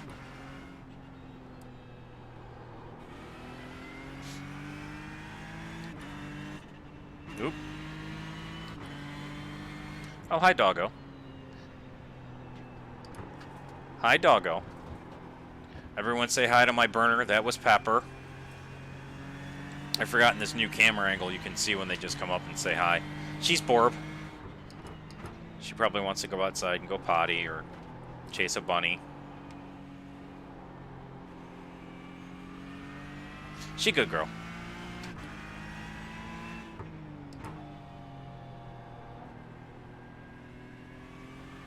IndyCar, NASCAR, and the feeder. Yeah, I know. There's so much racing now.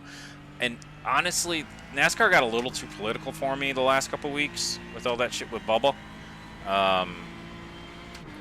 But, you know, if they just get back, like, politics and bullshit aside, when I watch auto racing, I don't want to hear that shit. I'm watching auto racing because I want to see racing. I don't want to, you know, hear any causes or any type of political bullshit. Regardless of what it is. That's why I like racing. It's just fucking racing. That's one of the nice things about drag racing, too. We had a woman champion in the 70s. Oh, yeah, Pepper. I've got a Teddy right here. You just can't see him. He's off stream. Or off camera. German Shepherds are always within a couple feet of where you are.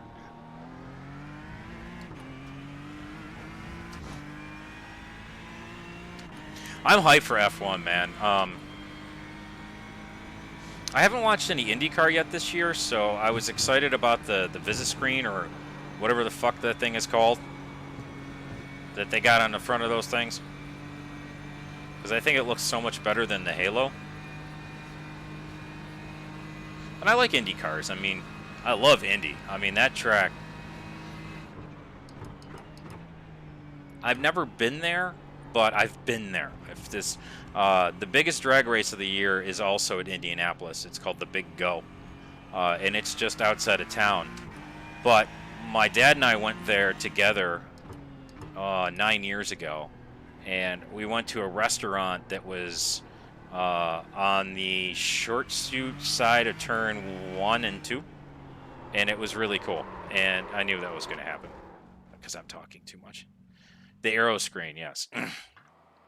That thing looks super cool. It doesn't look, you know, as hideous as the Halo, even though I'm kind of used to the Halo now.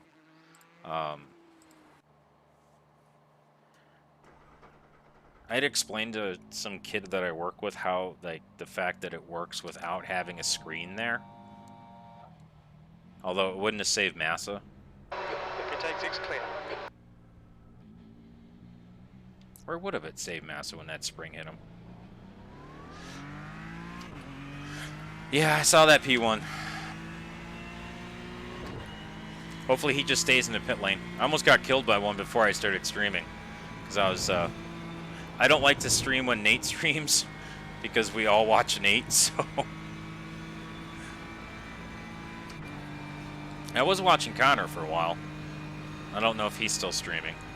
He was messing with one of the Formula 1 2022 cars in the City Corsa. It was pretty cool. He was at Serpang International, and I forgot about that track. The track's actually pretty badass. That was all too shallow.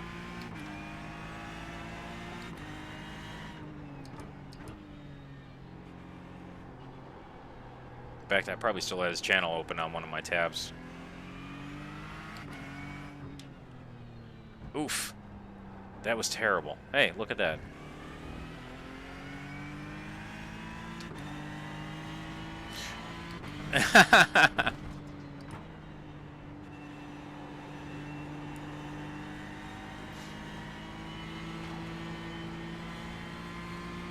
That's funny. Binned it.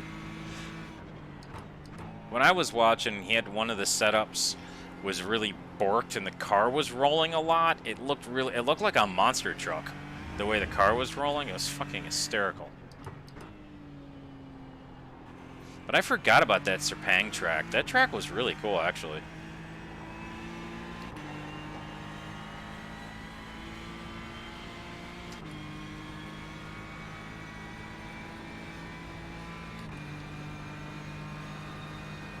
But F1's at the Hungaro Ring.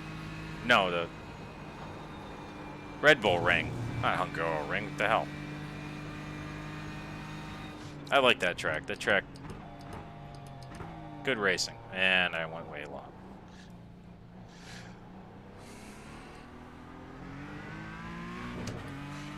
But it'll be nice to get, like, freaking something, like, more auto racing going on so we can get some kind of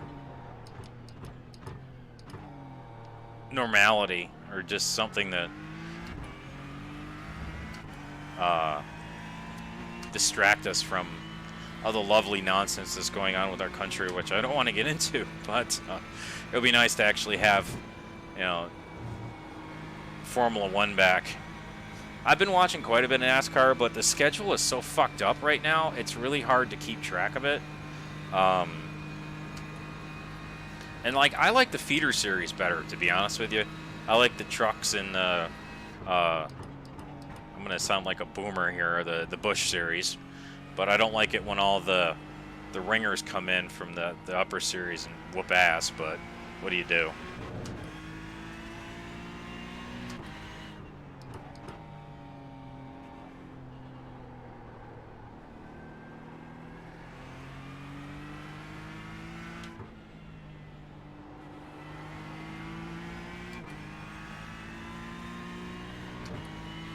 Oh, yeah, my old boss, who's a really good friend of mine, said that I should watch Ford vs. Ferrari, because I haven't seen that yet.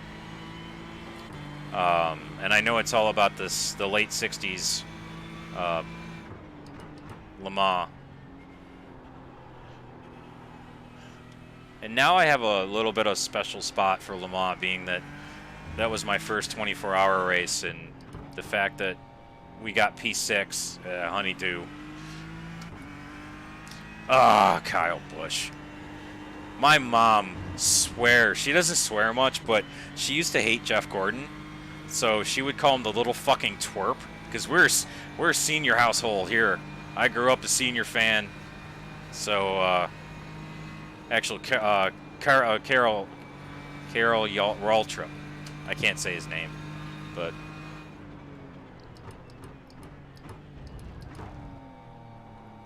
But my mom used to hate Jeff Gordon. She'd be like, that little fucking twerp in that rainbow car. But now she hates Kyle Busch. She's like, I want to punch him in that face of his. I'm like, oh, jeez. 312. She's actually super happy that he hasn't won a race yet. Because she came over and we watched the Pocono race together. Watch the track limits. But she had to leave. I still don't even know who won the Sunday race. Because it rained. I like his brother Kurt, even though, and I know he was charged with beating up his girlfriend, but he was do it for Dale. Hell yeah! I got a whole bunch of Dale shit in this house. I like Kurt because Kurt took a break from NASCAR for a couple years, and he drove an NHRA Pro Stocker, and he did a good job. Those cars are not easy to drive. Oh shit, like this. They're a fucking handful. They're 1,200 horsepower, 2,300 pound car with a clutch and a five speed on them, and they get squirrely. They have no downforce on them. They get squirrely. You could fucking die. And they're a mid to 6-second car, 220. Fucking Warren Johnson, the professor. That mother. Oh my goodness.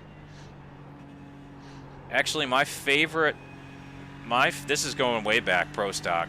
My favorite driver for the longest time when I was growing up was Lee Shepard. He was the champion in the mid-'80s and early '80s. He's famous for being the driver of the Rear Morrison Chevrolet. Rear Morrison are Michael Rear and Buddy Morrison from Texas. Engine builders. They were fucking amazing. They were super cool. The reason I liked them is... in drag racing, every ticket's a pit pass, so you could just walk in the pits and shit. And we went to a race when I was like 5 or 6, and the pros usually tape off their race cars so you can't get to them, but not the Rear Morrison boys. You can just walk up right next to the car. Buddy Morrison picked me up and put me in the race car. And Buddy Morrison was a huge man. He's a big teddy bear. So I had a soft spot in my heart for those guys after they just like put a little 5-year-old boy in a Pro Stocker, signed my program, and I still have it to this day. It's down in the basement. But Lee unfortunately passed away in 1984. He was doing what's called 60-foot shots, which are just basically first gear run out. You launch the car in first gear, then you shut it off, because you're basically just working on the suspension setup and the clutch.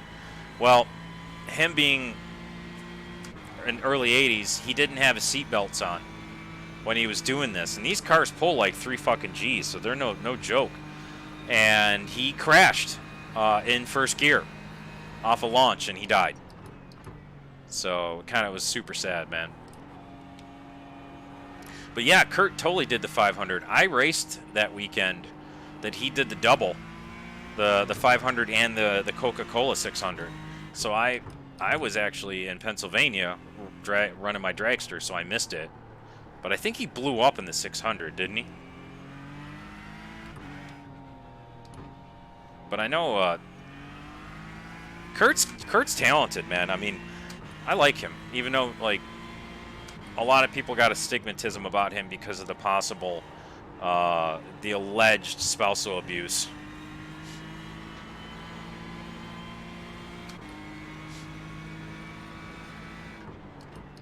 Yeah, I've also met Warren Johnson. He doesn't talk much. Guy's brilliant. He's called the professor for a reason. He's fucking brilliant. He could make a lot of power, but he was also amazing. He's really amazing at a clutch setup, because that's what makes those cars work.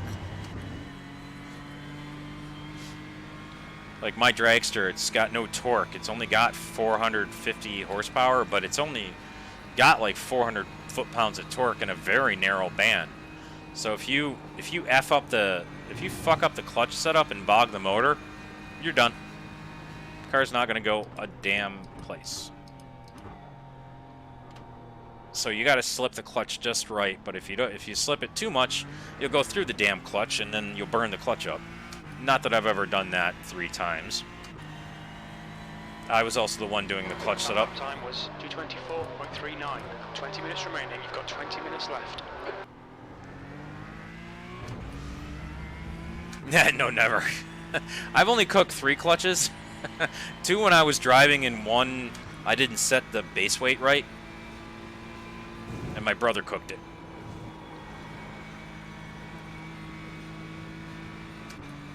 It's funky when that happens, because you pop the clutch and nothing happens, and then you keep shifting and the engine just doesn't do anything. It's always in the same range because the clutch is just spinning. It's so weird. But then it sucks because the disc is cooked. So you got to take the disc out, and that involves taking off the rear end and out the transmission and the bell housing. And if you're at a racetrack and it's 100 and some odd degrees outside, there's 5 hours worth of work. It sucks. Oh shit.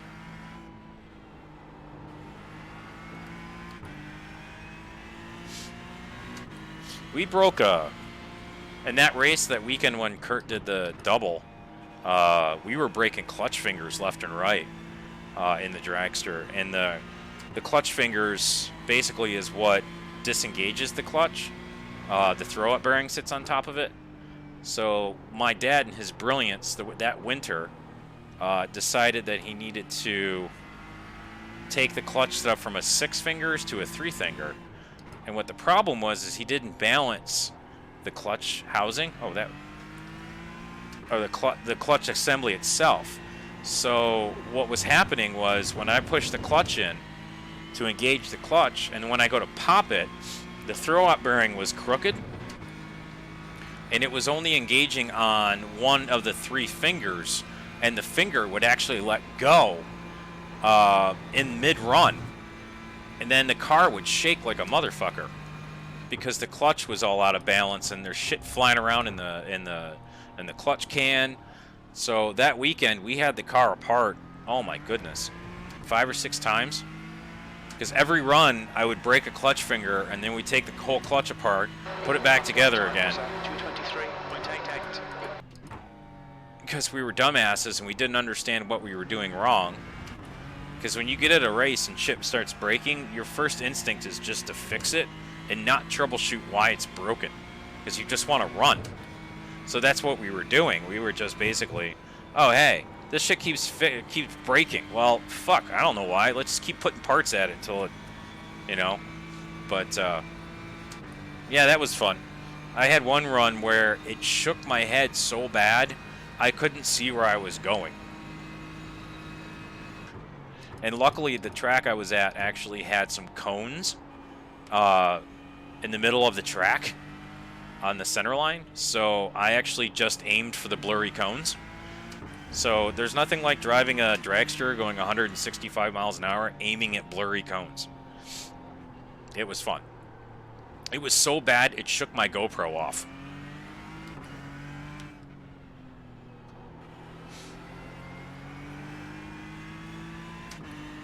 Yeah, it was nasty. And that GoPro I could do chin-ups off of because I had it hooked up off the roll cage.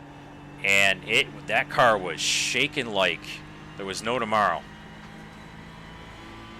But I got her home. I ran pretty well. I think I did an 820 something. We usually were in the low 8s, like 8.0s and stuff. But because the clutch was all fucked up, the car just didn't run. But then we actually got the clutch fixed because we ended up changing the whole housing, or the whole clutch assembly that when it wasn't bent because we borked the other one really badly from all the shrapnel. And so we finally got the clutch fixed, and we go to run eliminations. And the transmission runs pneumatically on charged CO2. No, nitrogen. And it popped a regulator in the burnout box. And it leaked all of the fucking CO2 out of the transmission. So I went to put it in gear after to back up out of the burnout, and it wouldn't go in reverse. And my dad pushed me back. But this is where it gets stupid. It didn't have enough oomph or CO2 to fully engage the reverse. So the transmission shrapneled the reverse gear. And then my dad didn't. We don't have radios, so it's all hand signals. And I was trying to tell him that the fucking transmission was borked. So I kept doing like this, like I'm going to kill it. And he's like, no, run it. So he pushed me back and then pulled me into the starting line. And I couldn't even put it in gear because the transmission was out of CO2 and it was borked because there was just shit rolling around in it. So I shut the car off. My old man started pissing and moaning and screaming at me. Oh, great times.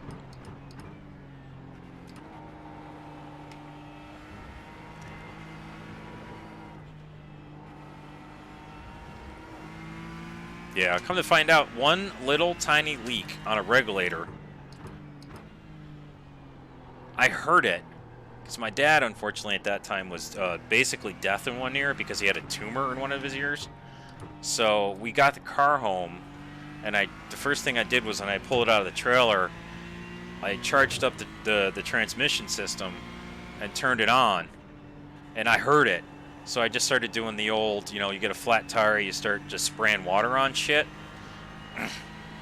And I found the leak, put some of that good old RVT sealant on there, and problem solved.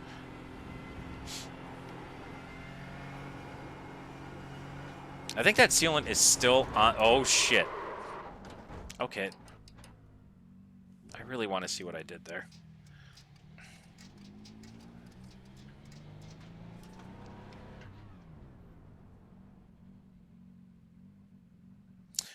Murata? No, I haven't. I'll have to Google this dude. I'm not sure who he is. Oh. F. I just saw your F and Connor stream. That's hysterical. Oh, he's a streamer. Okay. I'll have to check him out at some point. Okay, typing with gloves is hard.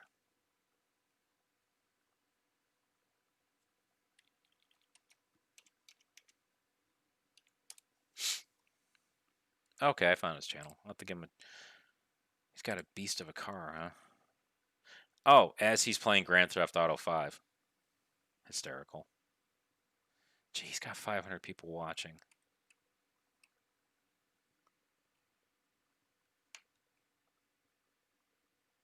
Jeez, this computer is stupid.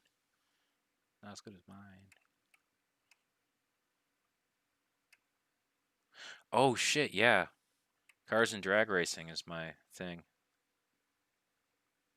Yeah, he looks like he's got some kind of a import. I don't know. I have to look at some pictures and go look on his Twitch or on his Twitter. Oh, it's a Lexus? What? Oh my goodness.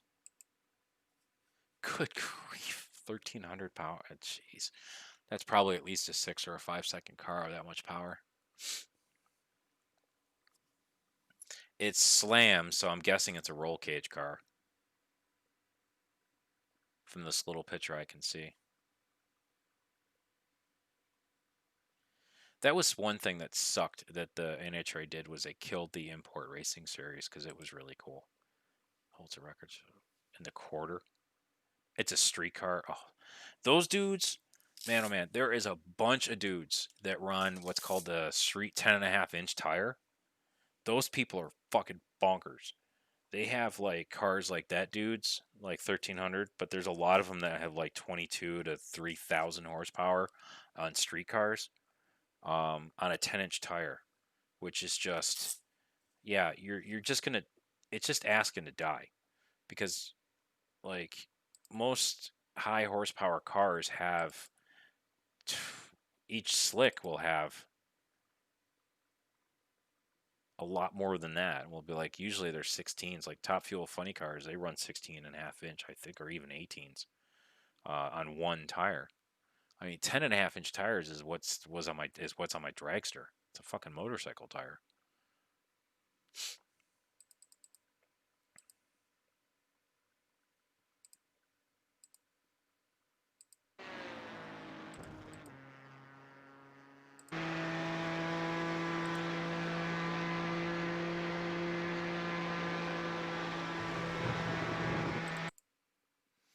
He probably, yeah, he's crazy.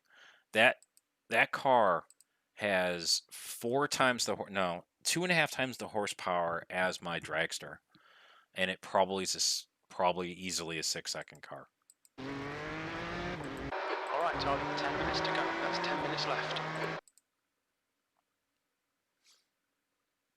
Which is my dragster can do high sevens theoretically if it if we could never get the clutch to work, but that's just 1,300 is just dumb.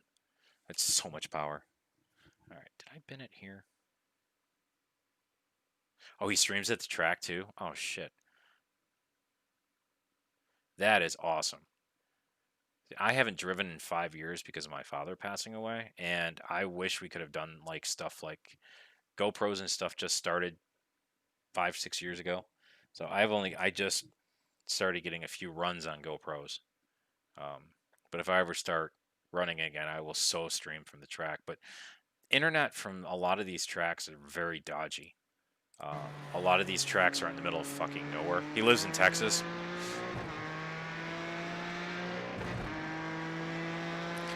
Man, look at that diffuser.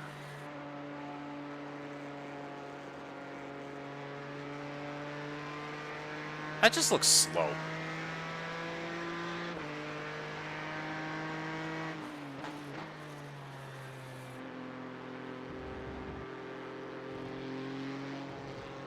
Oh, all those cars are wicked. Okay, dirt. I just want to know what I did. Oh yeah, all those cars are wicked. There are so many. That's not a lot like what the stuff that he does is a lot different than the stuff that I do, even though it's drag racing. Um, he does a lot. I forgot the name of the association. It's like NMCA or something like that. But it's all those street tire guys. It's the Pro Mod Outlaw guys. There's also a bunch of wackadoos that love no prep racing, which those guys really hate themselves. So they'll take like a 2,200 like horsepower car with big ass slicks in the back, and they'll run them on a no prep drag strip. With like a lot of drag strips are fully prepped. They'll run tires up and down like on tractors and stuff and traction compound. Um, but those no prep guys, they got a special place. They're bonkers because oh, the Stockholm Open, is that a big drag race up your way?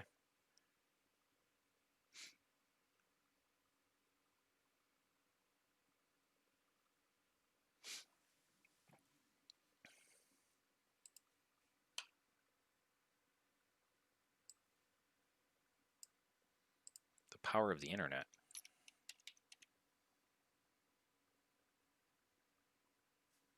Oh yeah, The Myers, I think, built that place. I don't know if they sold it to him or not. Texas Motorplex was one of the first all concrete drag strips. They did a really interesting thing of a lot of drag strips are usually the first 100 feet or the first 330 is a concrete pad, and then it transitions to blacktop. Well, unfortunately, a lot of problems with that is that you get a dip or a bump, and also the contact, the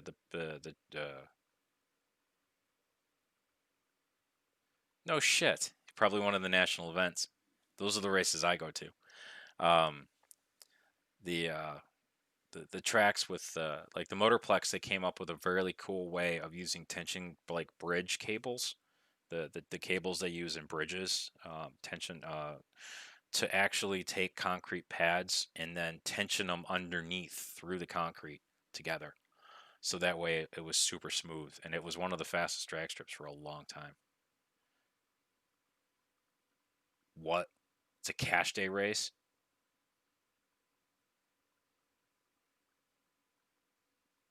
That sounds wicked, as in wicked cool.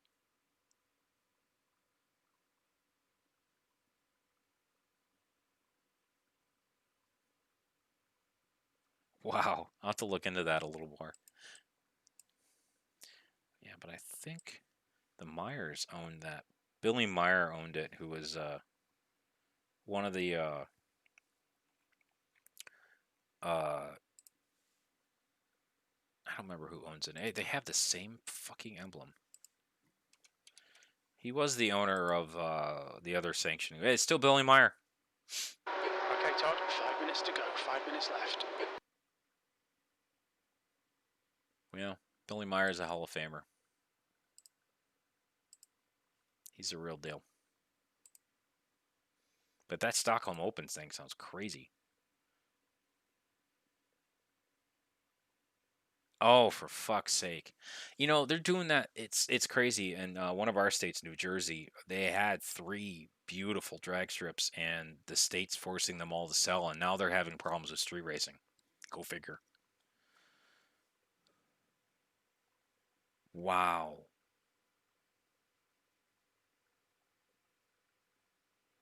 Camera cars hitting 200 miles an hour going.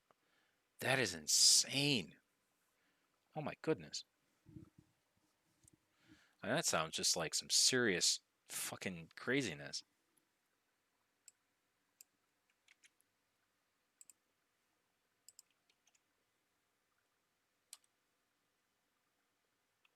It's not the tennis thing.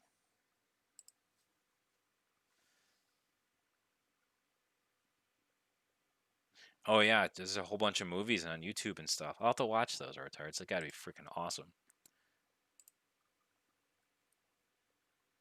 1320 though, yeah. Will do, man. Yeah, drag racing is a great sport.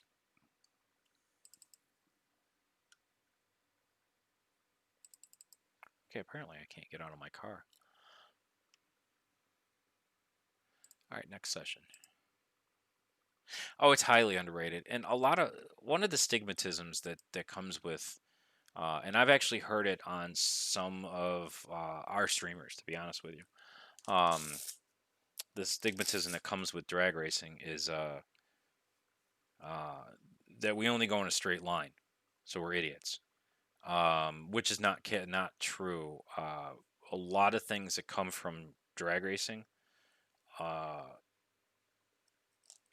are incorporated in a lot of other things. So a lot of things that came out first in drag racing, um, pneumatic clutchless transmissions first came out in drag racing. A lot of people don't know that a lot of innovation comes from drag racing.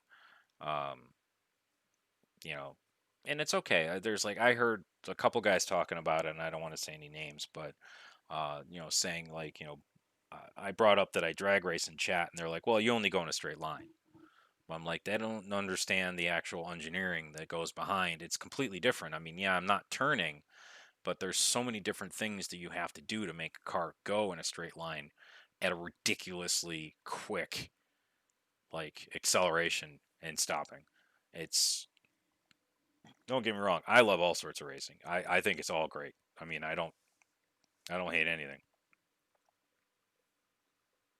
Yes, it did. Yep. Carbon fiber did come from early years of drag racing. We had a lot of cars wreck because carbon fiber breaks. Um, you don't get the what we have the problem with carbon fiber brakes and drag racing is you can't just stand on the pedal on carbon fiber brakes because they will snap because you don't get enough heat. I've seen it. I saw a Cavalier that was running in my eliminator because just snap oversteer in the other end and flip. Shit happens.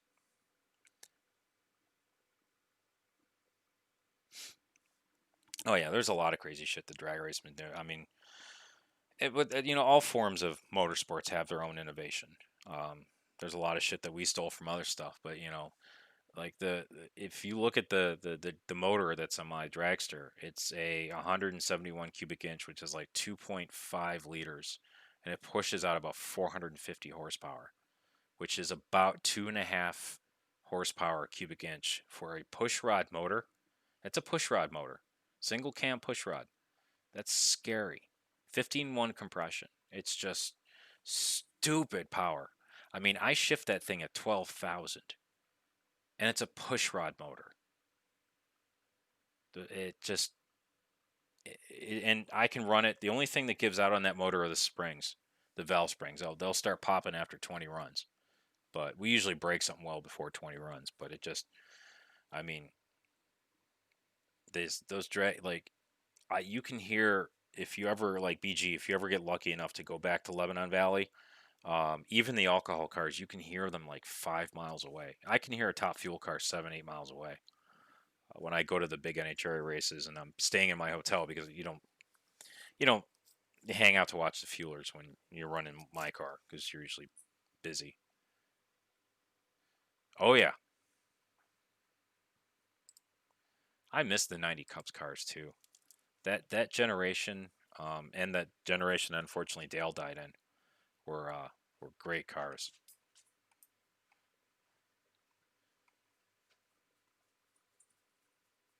Yeah, yeah. It's nothing like the Camaro we had before the Dragster was a 350 pushrod motor, and and it had a big block cam in it. I'm not kidding you. It was a big block cam that was turned down to fit into a small block, and that thing would just like pop, pop, pop, pop, pop, pop when it idled, and you couldn't even. It was so quiet you couldn't even hear it.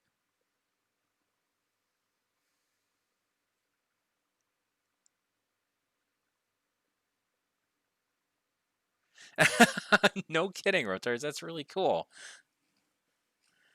Yeah, high tech Callaway. Never seen such an engine. Push rods are they're antiquated these days, but I mean, man, oh man, they sure have a certain sound to them, and you should see the push rods in the dragster. They're about that big around. They're so big I had to grind the cylinder head for about 4 hours on each intake and exhaust, about 4 hours just to get it to fit. It was ridiculous. I had shavings in my hair for about a month, and my hair was short back then too. Now I would probably still have shavings in my hair forever.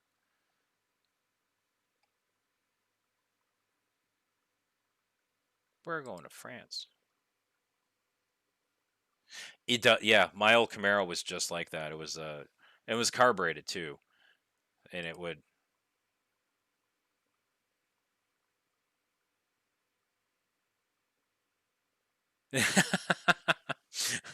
That's really cool.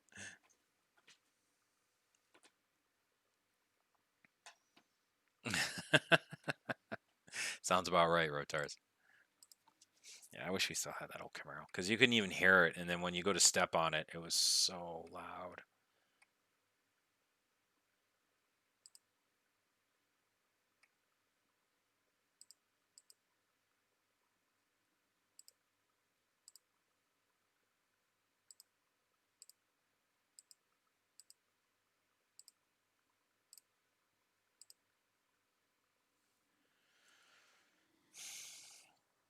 In fact, I think all the Corvette motors until this one are push rod, I think. This new Corvette motor is the first double overhead cam one.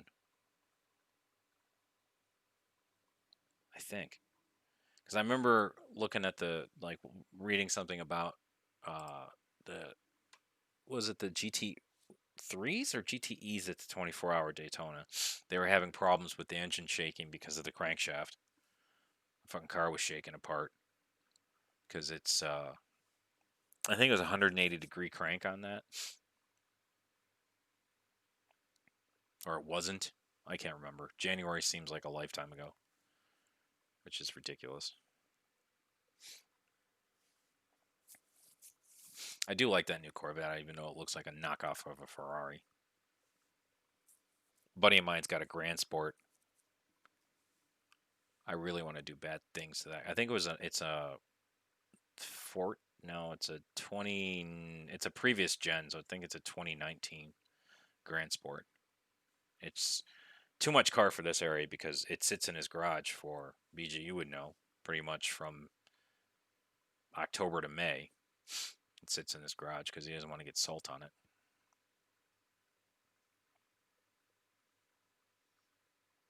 Hell, the only reason I have an STI Subaru is because it's fun in the snow.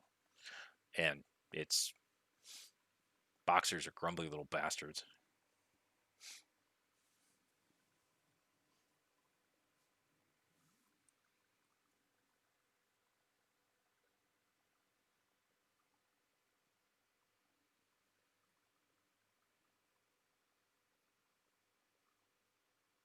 Is it still push rod? Single cam? Pfft. I think they changed the crank or something on the motor. I just remember watching the coverage for the 24, and they were complaining about the Corvette crew was complaining about a, or at least the street car is. I don't know what the GT3 or 4 car is.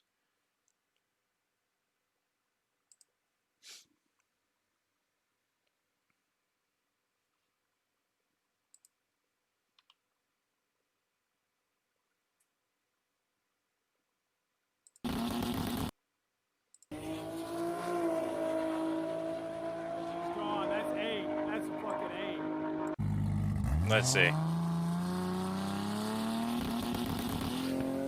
That's a turbo car. Oh, that thing doesn't come out right. That's A. That's fucking A. That's a good run, though. 59.72. Ed. 86.33, boys. Wow. Damn, that is a good run. Just to give you context, my dragster's 6 times faster than that thing. Then again, I can't turn, and I cannot drive it on the street, and I can't even start it myself. But that is a turbo car, and turbo cars are a bitch to stage, because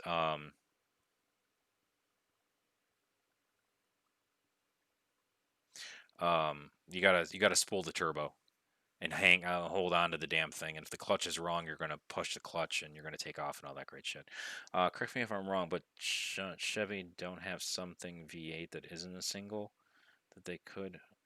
I don't know, rotards. I kind of stopped following Chevy shit a couple years ago. I think they do. I think their Ecotech motors are no, their Ecotech line is push rod. I think they have a truck motor that's something or other double overhead cam. Oh, uses an auto. Oh, that's even harder because that means it's got a converter on it, and a converter you got to worry about your flash speed, and the flash speed is where the converter locks up. We had a converter in my Super Stocker, the Camaro, and it's identical to slip point on a clutch. He also, oh, that's a Turbo 400. Okay. He'll probably end up putting a fucking Bruno drive in that thing eventually, which is a clutchless transmission hooked to a clutch. No, it's it's a clutchless transmission hooked to a converter. It's pretty much what everybody with high horsepower uses. that doesn't, and he's basically he's doing the cool stuff, which means he can do whatever he wants. He's not bound by any type of rules because he's not running in a class. Like my dragster is an F dragster, which the F stands for inline or V4, like you'd ever see a V4. 2 valve or 4 valve, and there's a weight break. So it's 7 pounds per cubic inch for the 2 valve, which is what I run, or 7.5 pounds for the 4 valve, which is the Oldsmobile quad motor from the 80s and the 90s. If you remember that motor, the Oldsmobile quad double overhead cam motor. That does not make it. I run an Iron Duke, absolutely. I run what is called a K series Iron Duke block, um, which is all right. I've been meaning to do this.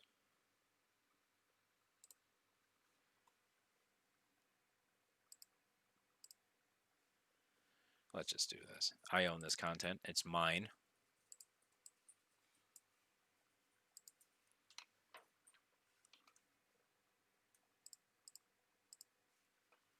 But yeah, what mine is, it's an Iron Duke based block. It's a K series, so it's what they. There's a truck series. The reason that they call it K in Kansas that runs the same thing. It's basically a replica of an Iron Duke, except it has a GM part number on it, so it's an actual GM motor. So it's like in replacement of.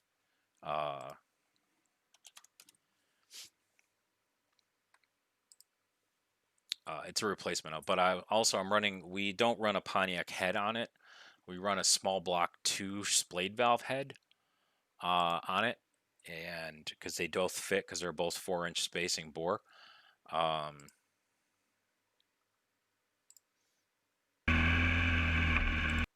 This is probably going to be loud. Let's see. Let me find a good one that doesn't make me want to kill myself. All right. So I'm fully in the car. This is a track that doesn't exist anymore. It's called Englishtown Raceway. When I'm sitting here like this, my dad is off to my right, and you won't be able to see him. He is because it's the 4-cylinder. The exhaust is on the left, and the intake's on the right. Yeah, rip Englishtown. I love this track. This track is the best. It's all paved pits, and the track was the smoothest and widest. It's where I learned how to drive for obvious reasons. And it was only 8 hours away from me, and I've spent so much time growing up. I grew up at this track, basically. I've been here so many times. Uh, but it's a mechanic. This car is mechanically fuel injected, which means there is no fuel. There is a fuel pump, but it needs to be running for it to work.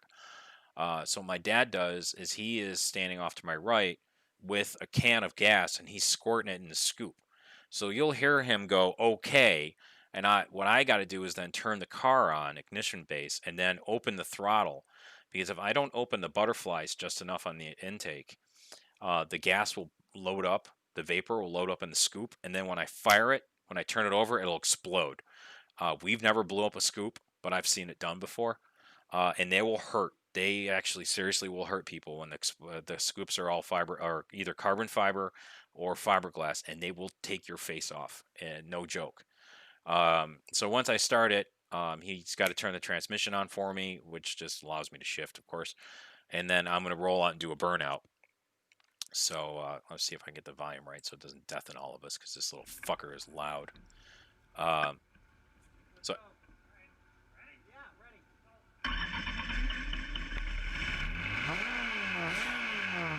So that little shit starts really hard. That's my father walking away. This is a elimination run at a points race in 2015 at Englishtown. Now, the car I'm running is a Sea Dragster. Its by rule, has a V8 pushrod motor, small block. And the way this class works is off of indexes. So his index is something stupid like a 720 or some bullshit, and mine's an 860. So you take the difference in the indexes, and whoever gets the other side first wins.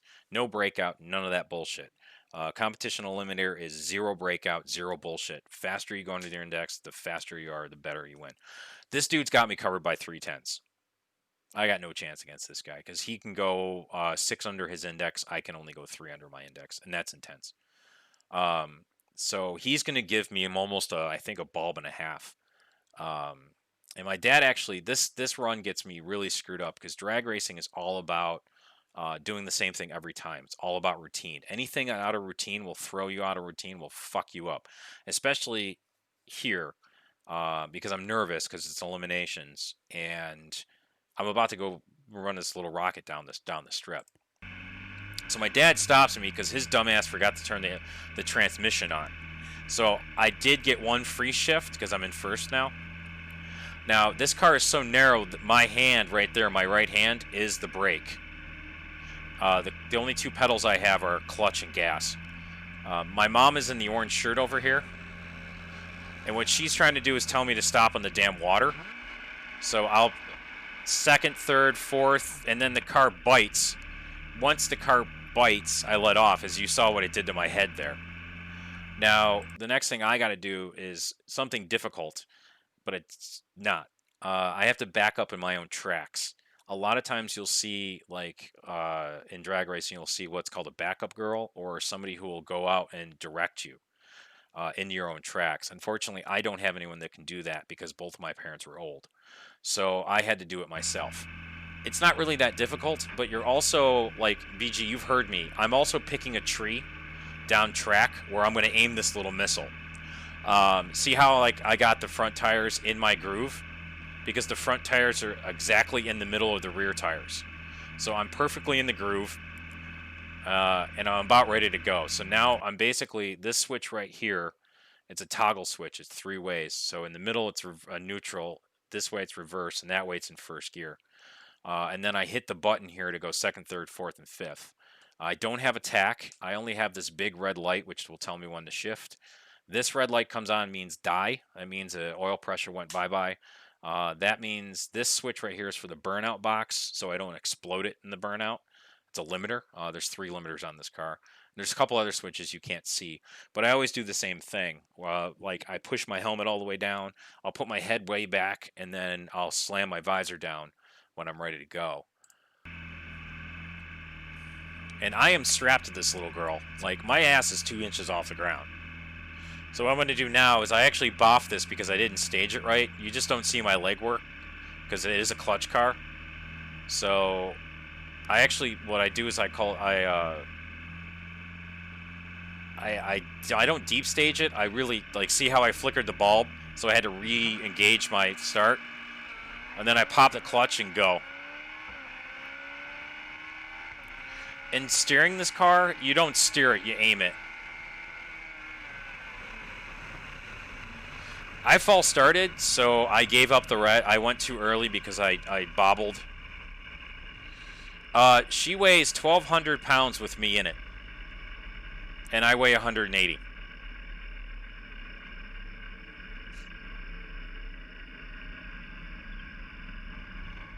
So it doesn't weigh shit. I can pick up the front of the car over my head. I can't pick up the rear because the motor weighs a bunch. But here I'll show you another one that's an interesting point of view.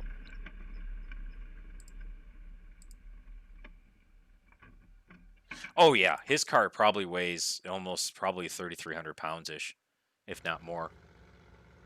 No, we don't want that one. So this one, this one run, I actually hooked the GoPro up backwards. To give you a good view of what it, like, the actual... This is a year before. I actually break the head on this run. We overheat the head and it cracked, but we didn't even know it. But this will give you a good, like, view of how wide this car is, or how it isn't. Like, Murata's car is a normal car. This car is about 38 inches from side to side here. That's it. So my car doesn't fit in the groove like a normal car does, so I have to make my own groove. And since it's a rear end, you always put the side of the big gear, which is the right, in the groove. So this will give you a good sign. Like, I don't have enough power to actually do a good burnout because I only got like 400 some odd horsepower. So I only have enough oomph to smoke them just a little bit. Plus, these tires are 20 years old, and they have been hardened by putting them in the sun. Oh, by the way, I'm also doing another elimination race. This altered over there is a 23T bucket with a straight six Ford in it. Now, the gentleman that's in the car built the straight six himself. What he did was he took two 4-cylinder Fords, put them together, welded the block together, and then cut off the other 2 cylinders. I shit you not. It's a hand-made Ford inline six, and the fucking thing goes like 200 miles an hour, like low sevens. It is a rocket ship. He also built the head and everything on that car he built himself. It's insane.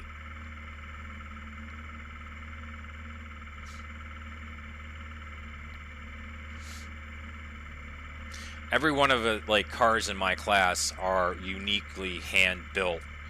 Yeah, well, like my car, there is only one of them like it. Like the cars in the behind, that's a different class called Top Sportsman. They basically can run anything they want to, and they all run like big blocks on nitrous and shit. We're all like naturally aspirated, like little weird 4-cylinders, 6-cylinders, V8s. There are some turbo cars and shit. But this will give you a good view because my dad's on the right, and he is going to fucking disappear. And my car isn't even that fast.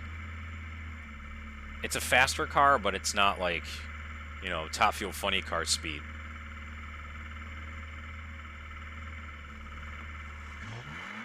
Not bad for a little Iron Duke, right? And there he goes. I actually had to wheel it a lot because we were in Columbus, Ohio. And you see how tall those tires get? Because the one thing about drag racing cars is the tires do expand. Look at that. Look at them grow. You want that so that your overall gear, the more the tires expand, the higher the gear is, because you want more gear all the time. I actually had to use a chute here. I usually don't, because this track, if you miss this turnoff, you're going over a country road, and then you're going to go in a cornfield. And I didn't feel like going in a cornfield that day. And I never noticed how close I got to the hook and the chute off the concrete, because I never used the damn thing. But I pull more G's when that chute comes out than I do when I pop it. It's -3 G's when the chute comes out, and 2.5 when I pop the clutch.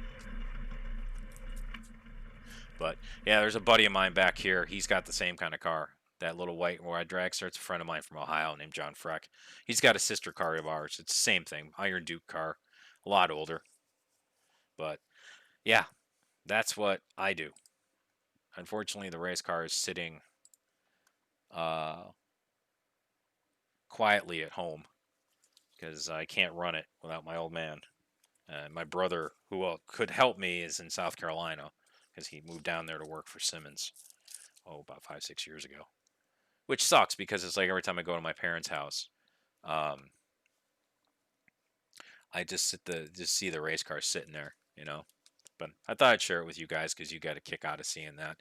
There's a whole shit ton of there's about 12, I think, GoPros of the car on my YouTube channel, which is linked on the bottom of my profile. If you guys ever get bored and want to watch it, one of them is actually me going through the clutch, which was not cool. A couple of us running the car. I think we caught it on fire once. My dad didn't tighten the fuel line, and just shit went everywhere.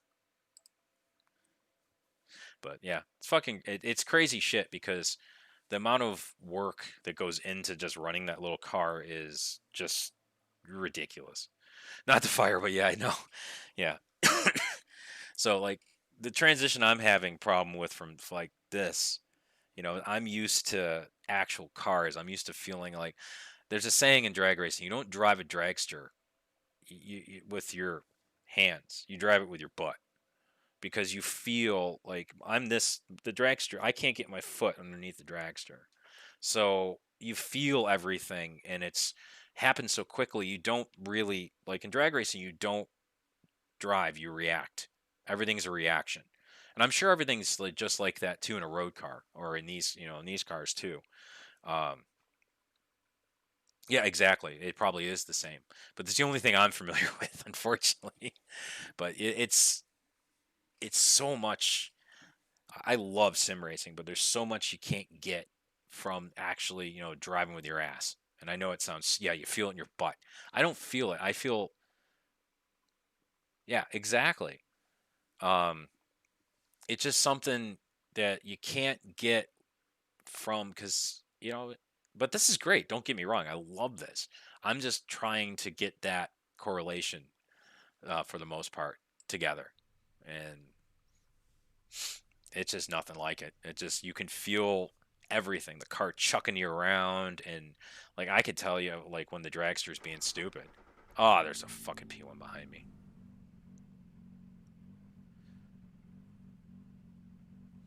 Yeah, you have?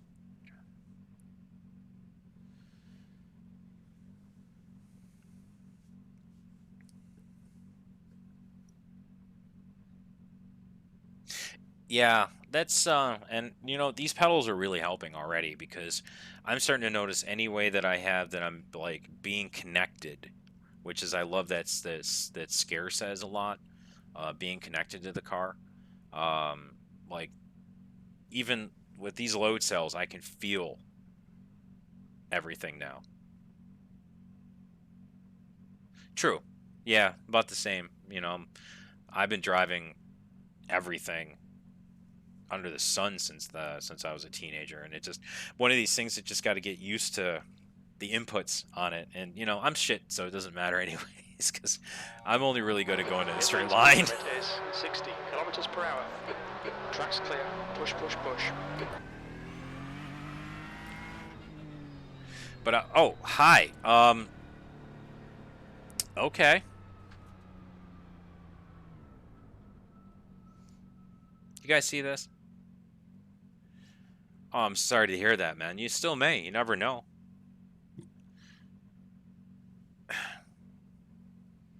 Everyone say hi to Uni. This is my Torby.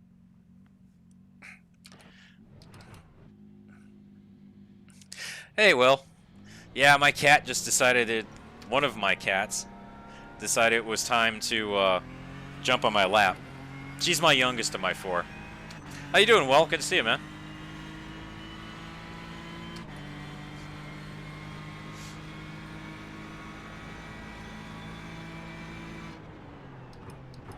Oh my goodness, I love these pedals.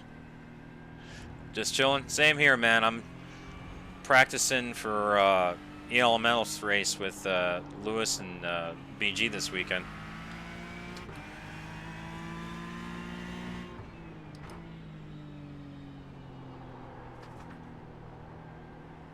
How'd you ruin your sleep, man? Staying up too late or just... I know everyone's sleep schedule's all screwed up these days because, well, everything's all screwed up. Mine's screwed up. It's been jacked up since the 24.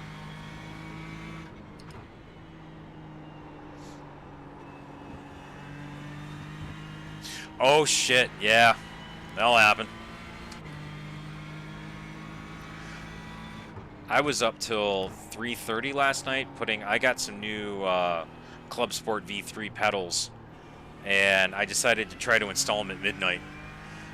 And I was up till 3 something and got up to work at 7. And around 2 I was like, you know what? I'm not going to make it. So I ended up passing out watching Nate stream for like 2 hours. Now I've got that damn song stuck in my head.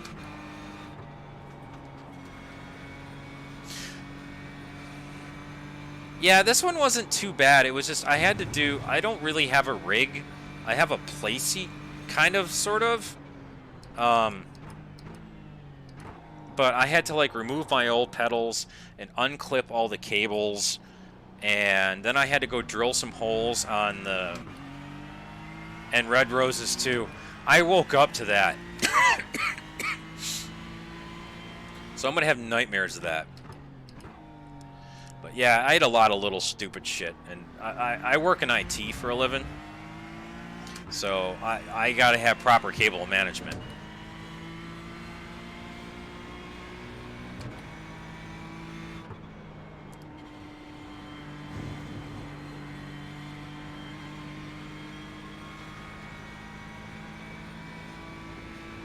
Oh, sweet, you can? Oh, I'm reading chat and I'm gonna die. Yep. Bad look, Todd. That looked bad. You okay? I'm fine. Everyone says I can. You can mount? Nice. Oh. I think Fanatec has a, they did for the Club Sport V3s that you can, print out the, drilling thing. Maybe, well, duh. If you probably already did that if you freaking know they don't line up. I had the same problem. Two of the bottom holes lined up, but the top ones didn't. So I had to pull the whole fucking thing off, take it downstairs in my basement where I have like a workshop, and I did nick one of the little things. I think it was on the gas pedal. I nicked the housing for one of the pedals, but it didn't hurt it. It's got a drill scratch on it now. It takes it, it's clear.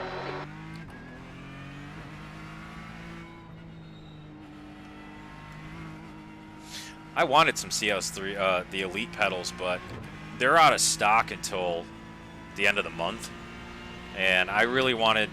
I did the 24-hour Le Mans with MMM Honeydew in an M8 on G29 pedals, and that was 6 hours of hell. Even though I love the race, don't get me wrong, as I fucking bin it, because I suck. Yeah, you're right, BG. They are. It's I didn't want to spend the money, but you know what? I'd rather have the pedals because it looks like I'm gonna go the Fanatec route to replace my G29 at some point, which is fine.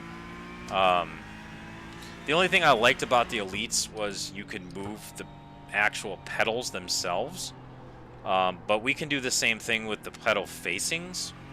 So, but I guess the load cell and all that are better in these V3s. And the gas pedal, I think, works off a magnetic pickup.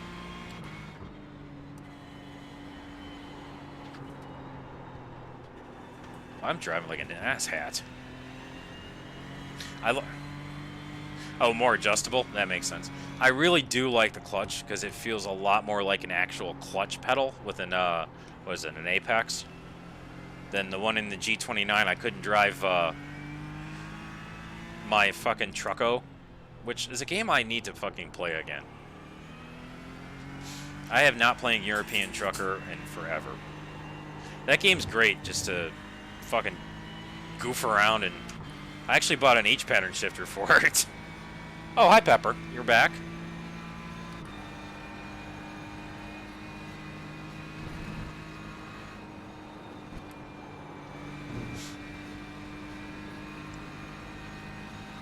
But I'm glad I bought the H pattern because it's really good for like a Assetto Corsa, or like even like I noticed after I bought the H pattern that it made driving the MX-5 so much easier in iRacing. I don't blame you. It's 150 bucks. I bought the whatever the fuck the Logitech one is called for the $60 one. Well, it's $80 now. Whichever the one is that goes with the G29. But I don't know if that will work for you or not, because I'm not sure what kind of wheel you have.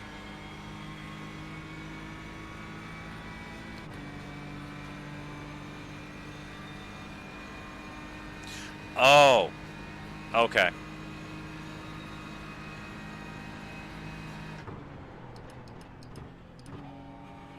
Yeah, I went the entry route level of G29 first because it works with the PS4, and I didn't know if I was going to enjoy sim racing or not, so I didn't want to really spend too much money.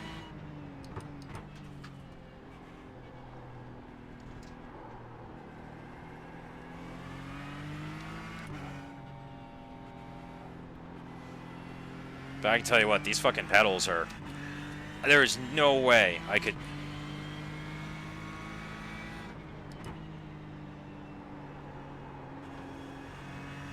Probably do a little better than that.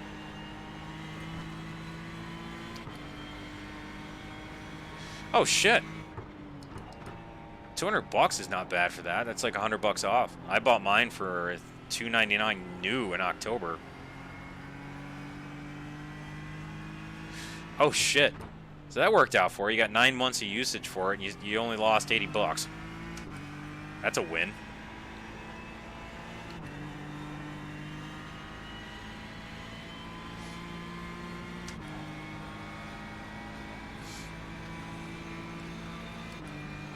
I can't wait to get like a direct drive, but I mean, I really got to get like an actual proper rig, and this G29 does the trick for me since I'm still shit. So,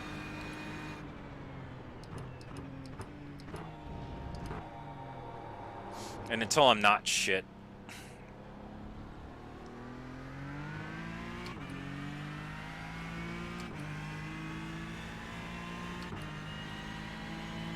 You quickest overall.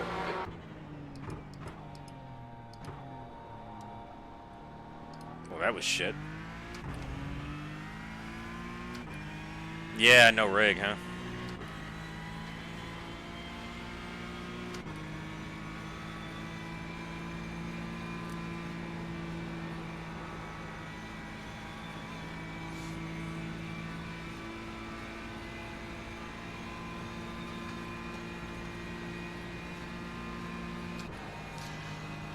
Yeah, that's not something you normally go. You usually go the other way, right?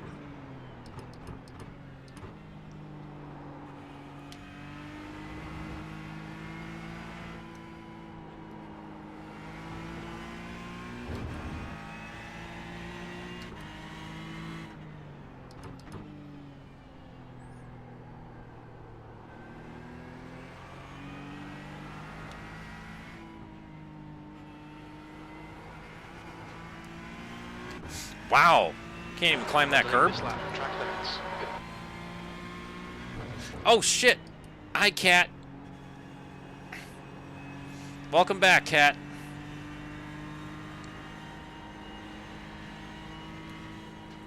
Get out of here, honey. Added difficulty, Tabby.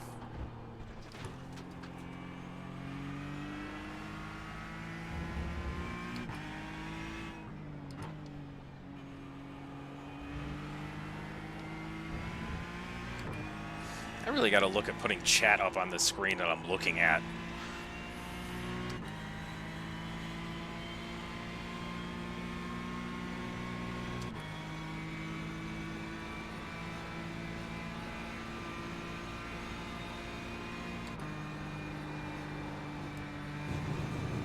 Oof.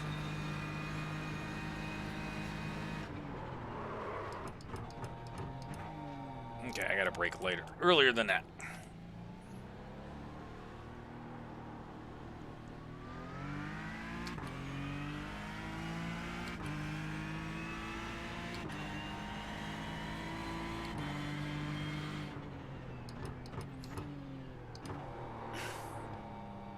One has a monitor above. Oh, for that. Yeah, I don't think I can't do that because I'm using like a modified console TV setup. It's so I'm basically just gaming in front of or racing in front of a television. I can though, I think, pull chat out and put it in the corner.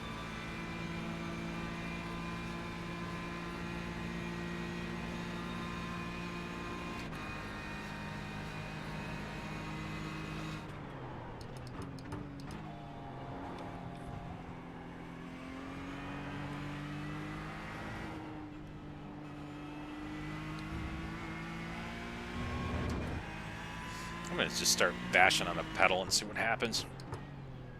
Jeez. You can really stomp on this fucking thing.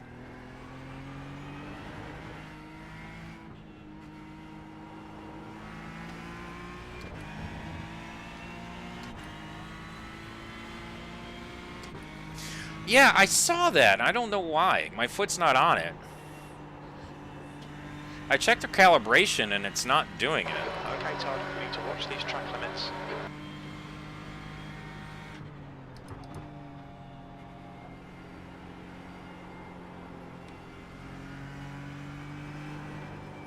Oh, I'm dead. That's okay. Oh. Nope, let me save it. Bonk.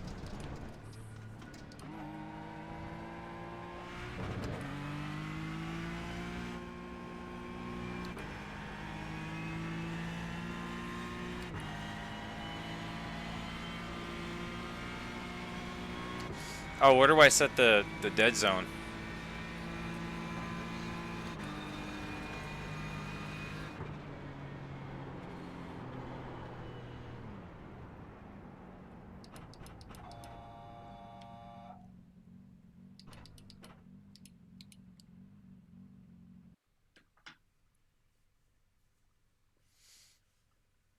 Because I saw that, like, just set it with a slight dead zone. Oh, it's the load cell? Do I have to go in the fan attack stuff to do that? Because I'm kind of clueless on these things because they're new to me.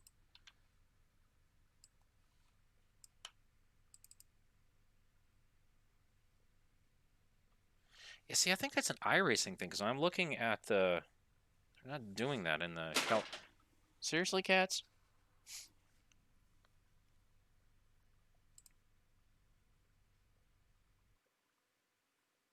Just let it go to 0 when calibrating it. Oh, okay.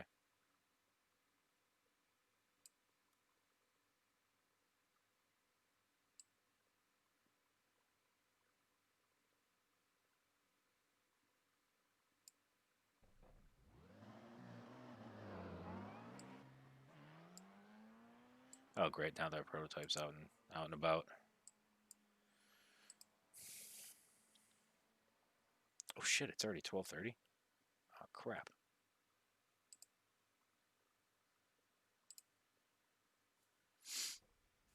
Just don't let it go to 0. Oh, I see what you're saying. So basically, when I do this...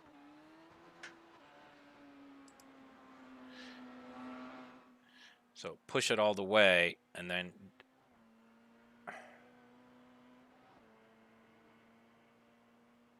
this is going to be a bitch.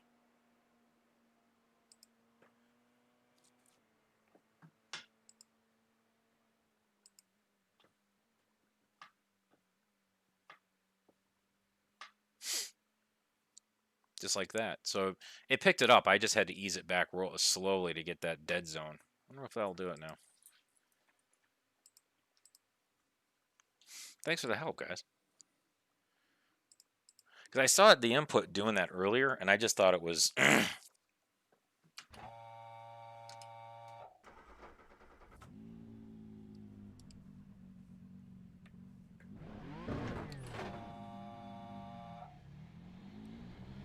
pit exit is clear. Push now.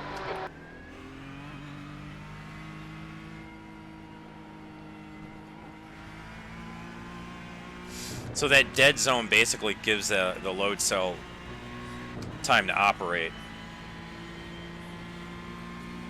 Because now it's not doing it.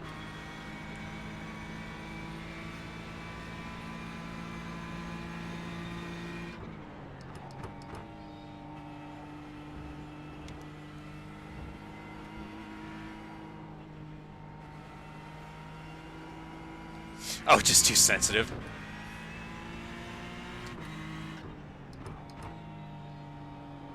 And I'm already slow enough. I don't need to drag my brakes.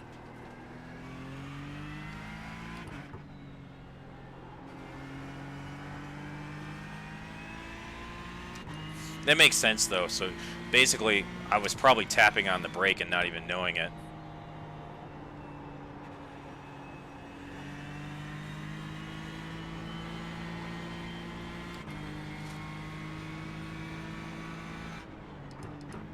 And that's something I might just have to keep screwing with so I can figure out what works best for my for me, which I'm still kind of doing because I've only got the load cell right now, or the spring tension set to 3. I might stiffen it up, but my my little seat here, I don't want to go too hard on the spring because there's a lot of play when I'm smashing on the pedal.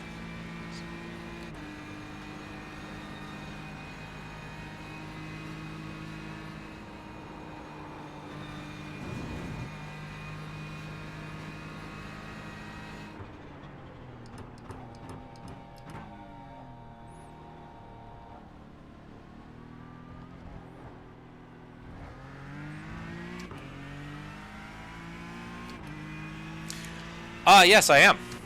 I'm going to be with one of the MMM teams. I haven't decided which car to drive yet, but I'm probably gonna go with the Merc. I like the Z4 a lot. It's a lot of fun, but I can also see me put that thing in a wall.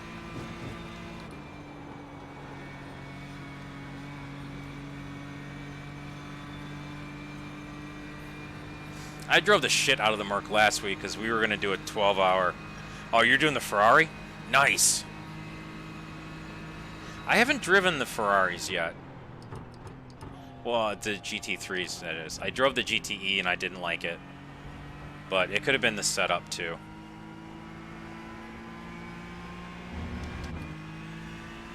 Oh, is it a pain in the ass?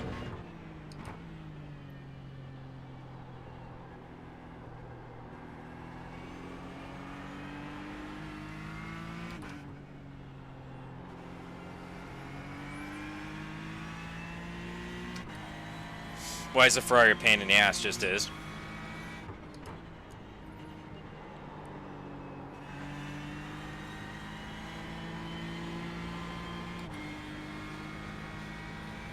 Oh, well, that's a fucking good reason.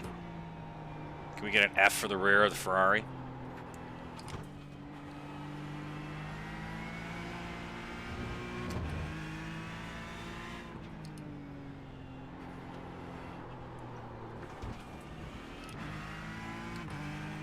Pushing too hard on cold tires.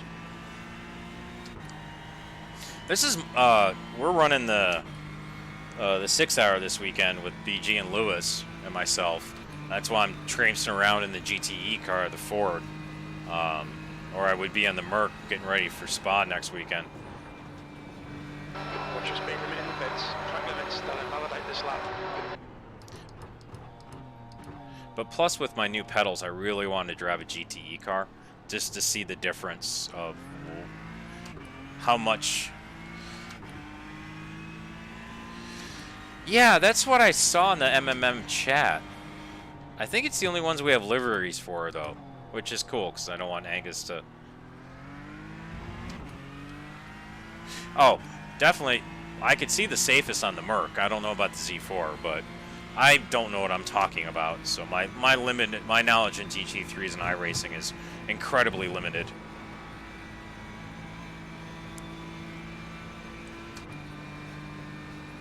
I like the Merc at Silverstone, though. That's a good car for there. They're very similar. I just know it's the Z4 is a little jumpier under braking. And it's a little more responsive. Probably has to do with that short wheelbase. That's where I could see myself getting in trouble with that car. There was a couple times in the chicane on old tires at the end of a stint that the Z4 was just really just jumping its ass around. That's gonna be death. Yeah, I did crash. That was a big one. Are you okay? What did BG call it a couple days ago in chat? We were chatting about it. Or we were practicing for Silverstone. He called it a barge. The Merc is chunk, yeah. He called it a fucking barge. Oh, by the way, I got it.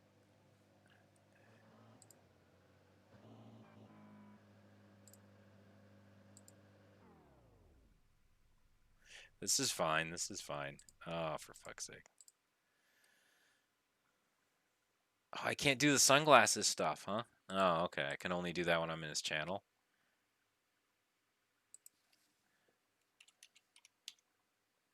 That's interesting.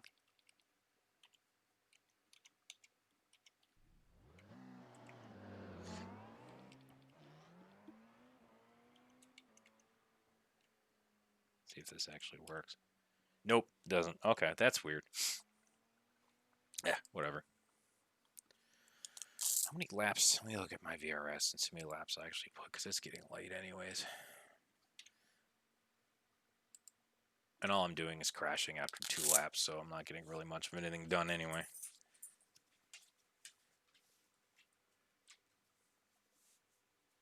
And I can watch all the videos and see what the hell I'm doing. And so race is Saturday.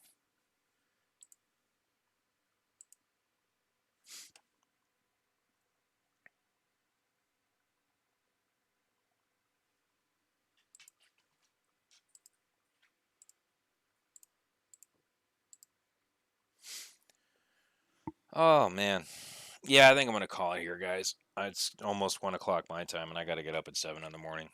And I'm gonna probably end up, I don't know, playing something else for a little while to chill. But I appreciate everyone coming out and shooting the shit and talking and helping me with the load cell pedals. I appreciate that. See you later. Well, BG, thanks. Road Tards, if you're still there, it's great talking to you guys. And Dank, thanks for coming out and watching. I hope everyone has a great night, and I'll see you guys around soon, probably. So, catch you later.